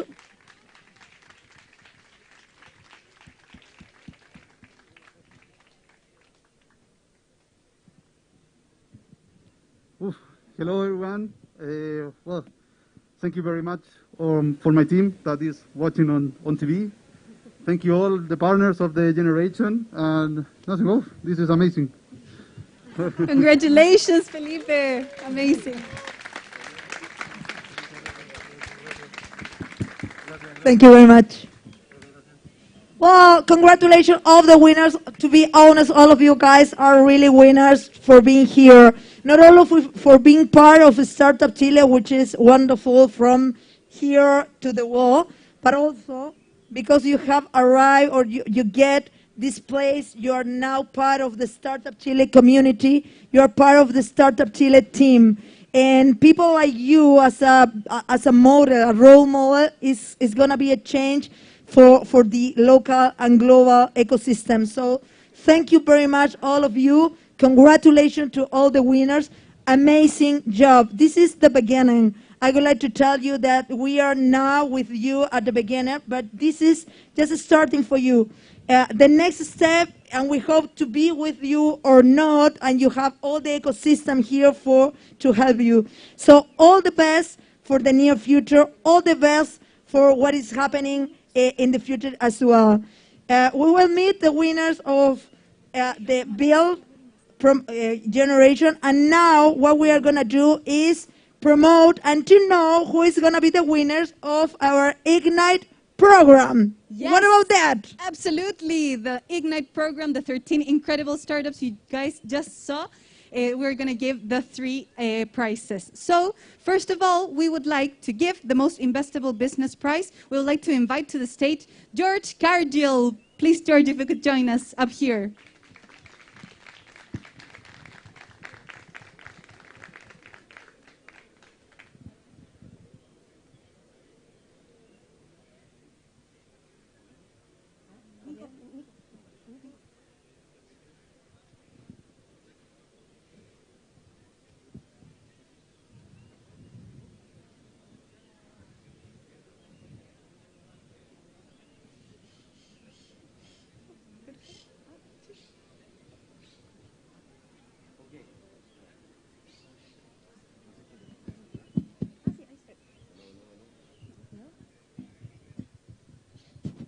Okay, well, the most investable, which one is it? Investable project is Instacash.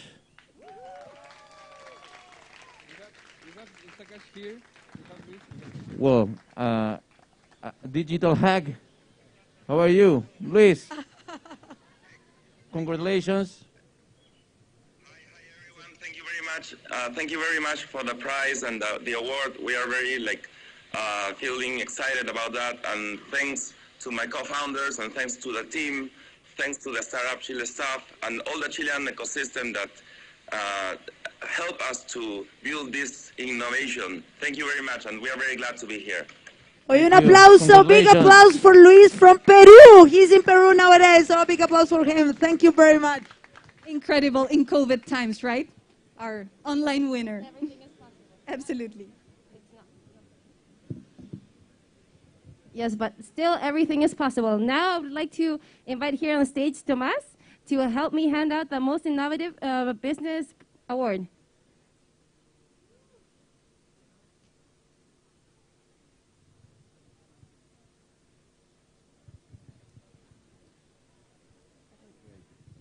So the most innovative company is CICLA.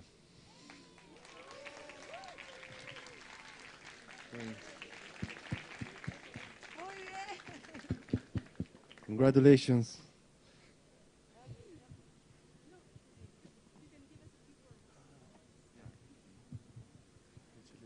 Thanks a lot. I want to thanks to my team first. They are working really hard down in Concepcion, and I'm here enjoying this great activity. I want to thanks to my family and all the Startup Chile staff, and special thanks to Alvaro, which has been pushing me all the time, very friendly, answering me all the WhatsApp. Thanks for all the help, man. I really appreciate that.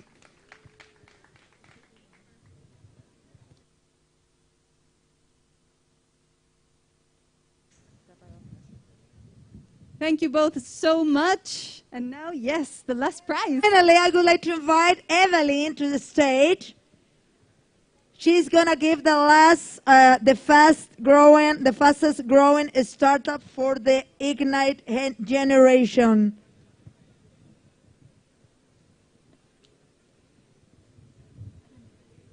The fastest growing startup is for GoodMeal.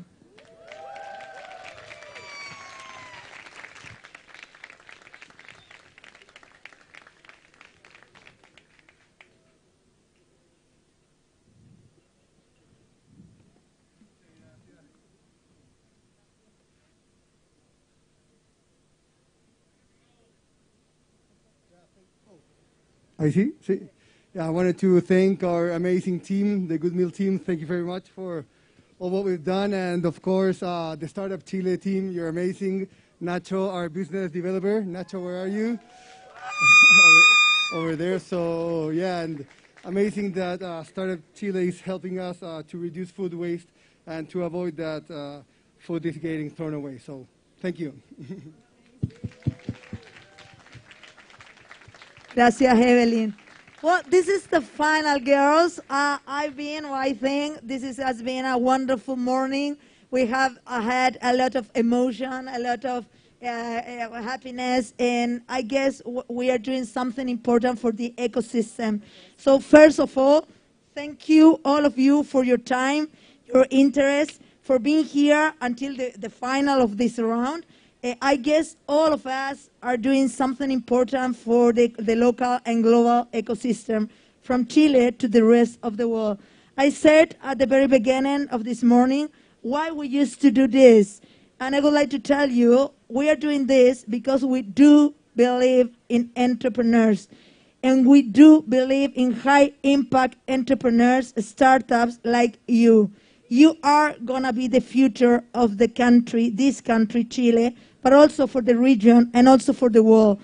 People like you we need. We need people like you growing your companies, thinking big, thinking bigger, and doing something for the rest of the world. We trust on you, and we believe if we can do something, just a little bit for your companies, for helping you, we are going to be here always to do it. So thank you very much to the judges, to the ecosystem, to all the people around here, and thank you very much all the entrepreneurs that trust in Startup Chile, trust in Startup Chile for the beginning of their companies. Thank you very much for being here and for being part of the Startup Chile community. And finally, I would like to give a big, big applause for the Startup Chile team, who is doing the best during all the year. So thank you very much from here to the world. And think big, we are doing something bigger. So thank you very much, girls.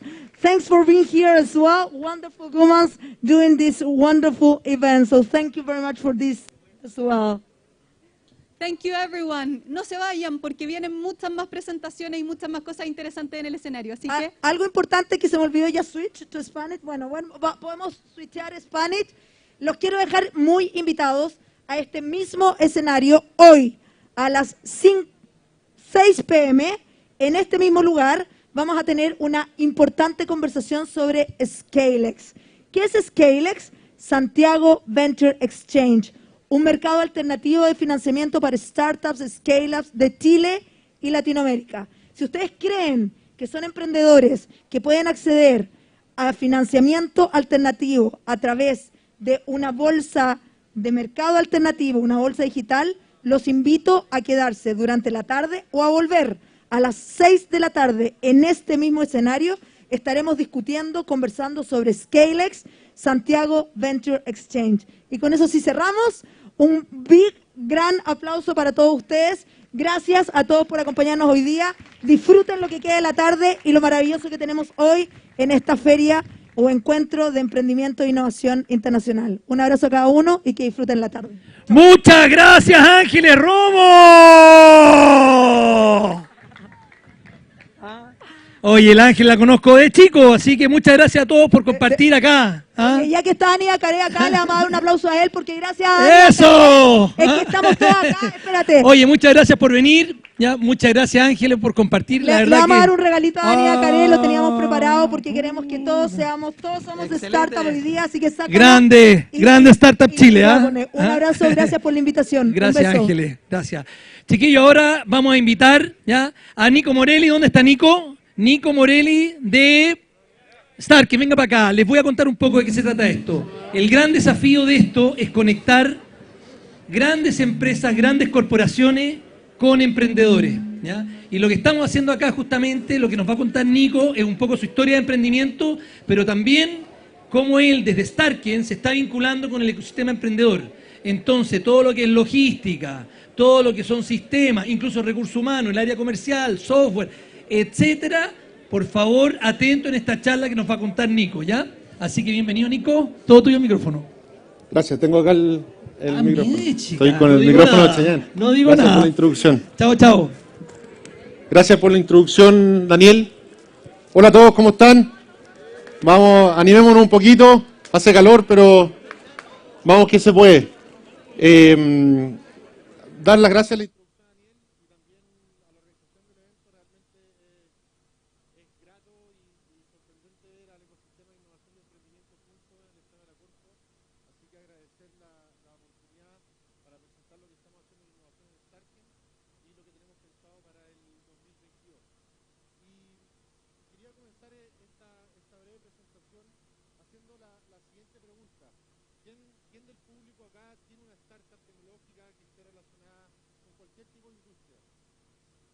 Por aquí, están levantando la mano, por allá.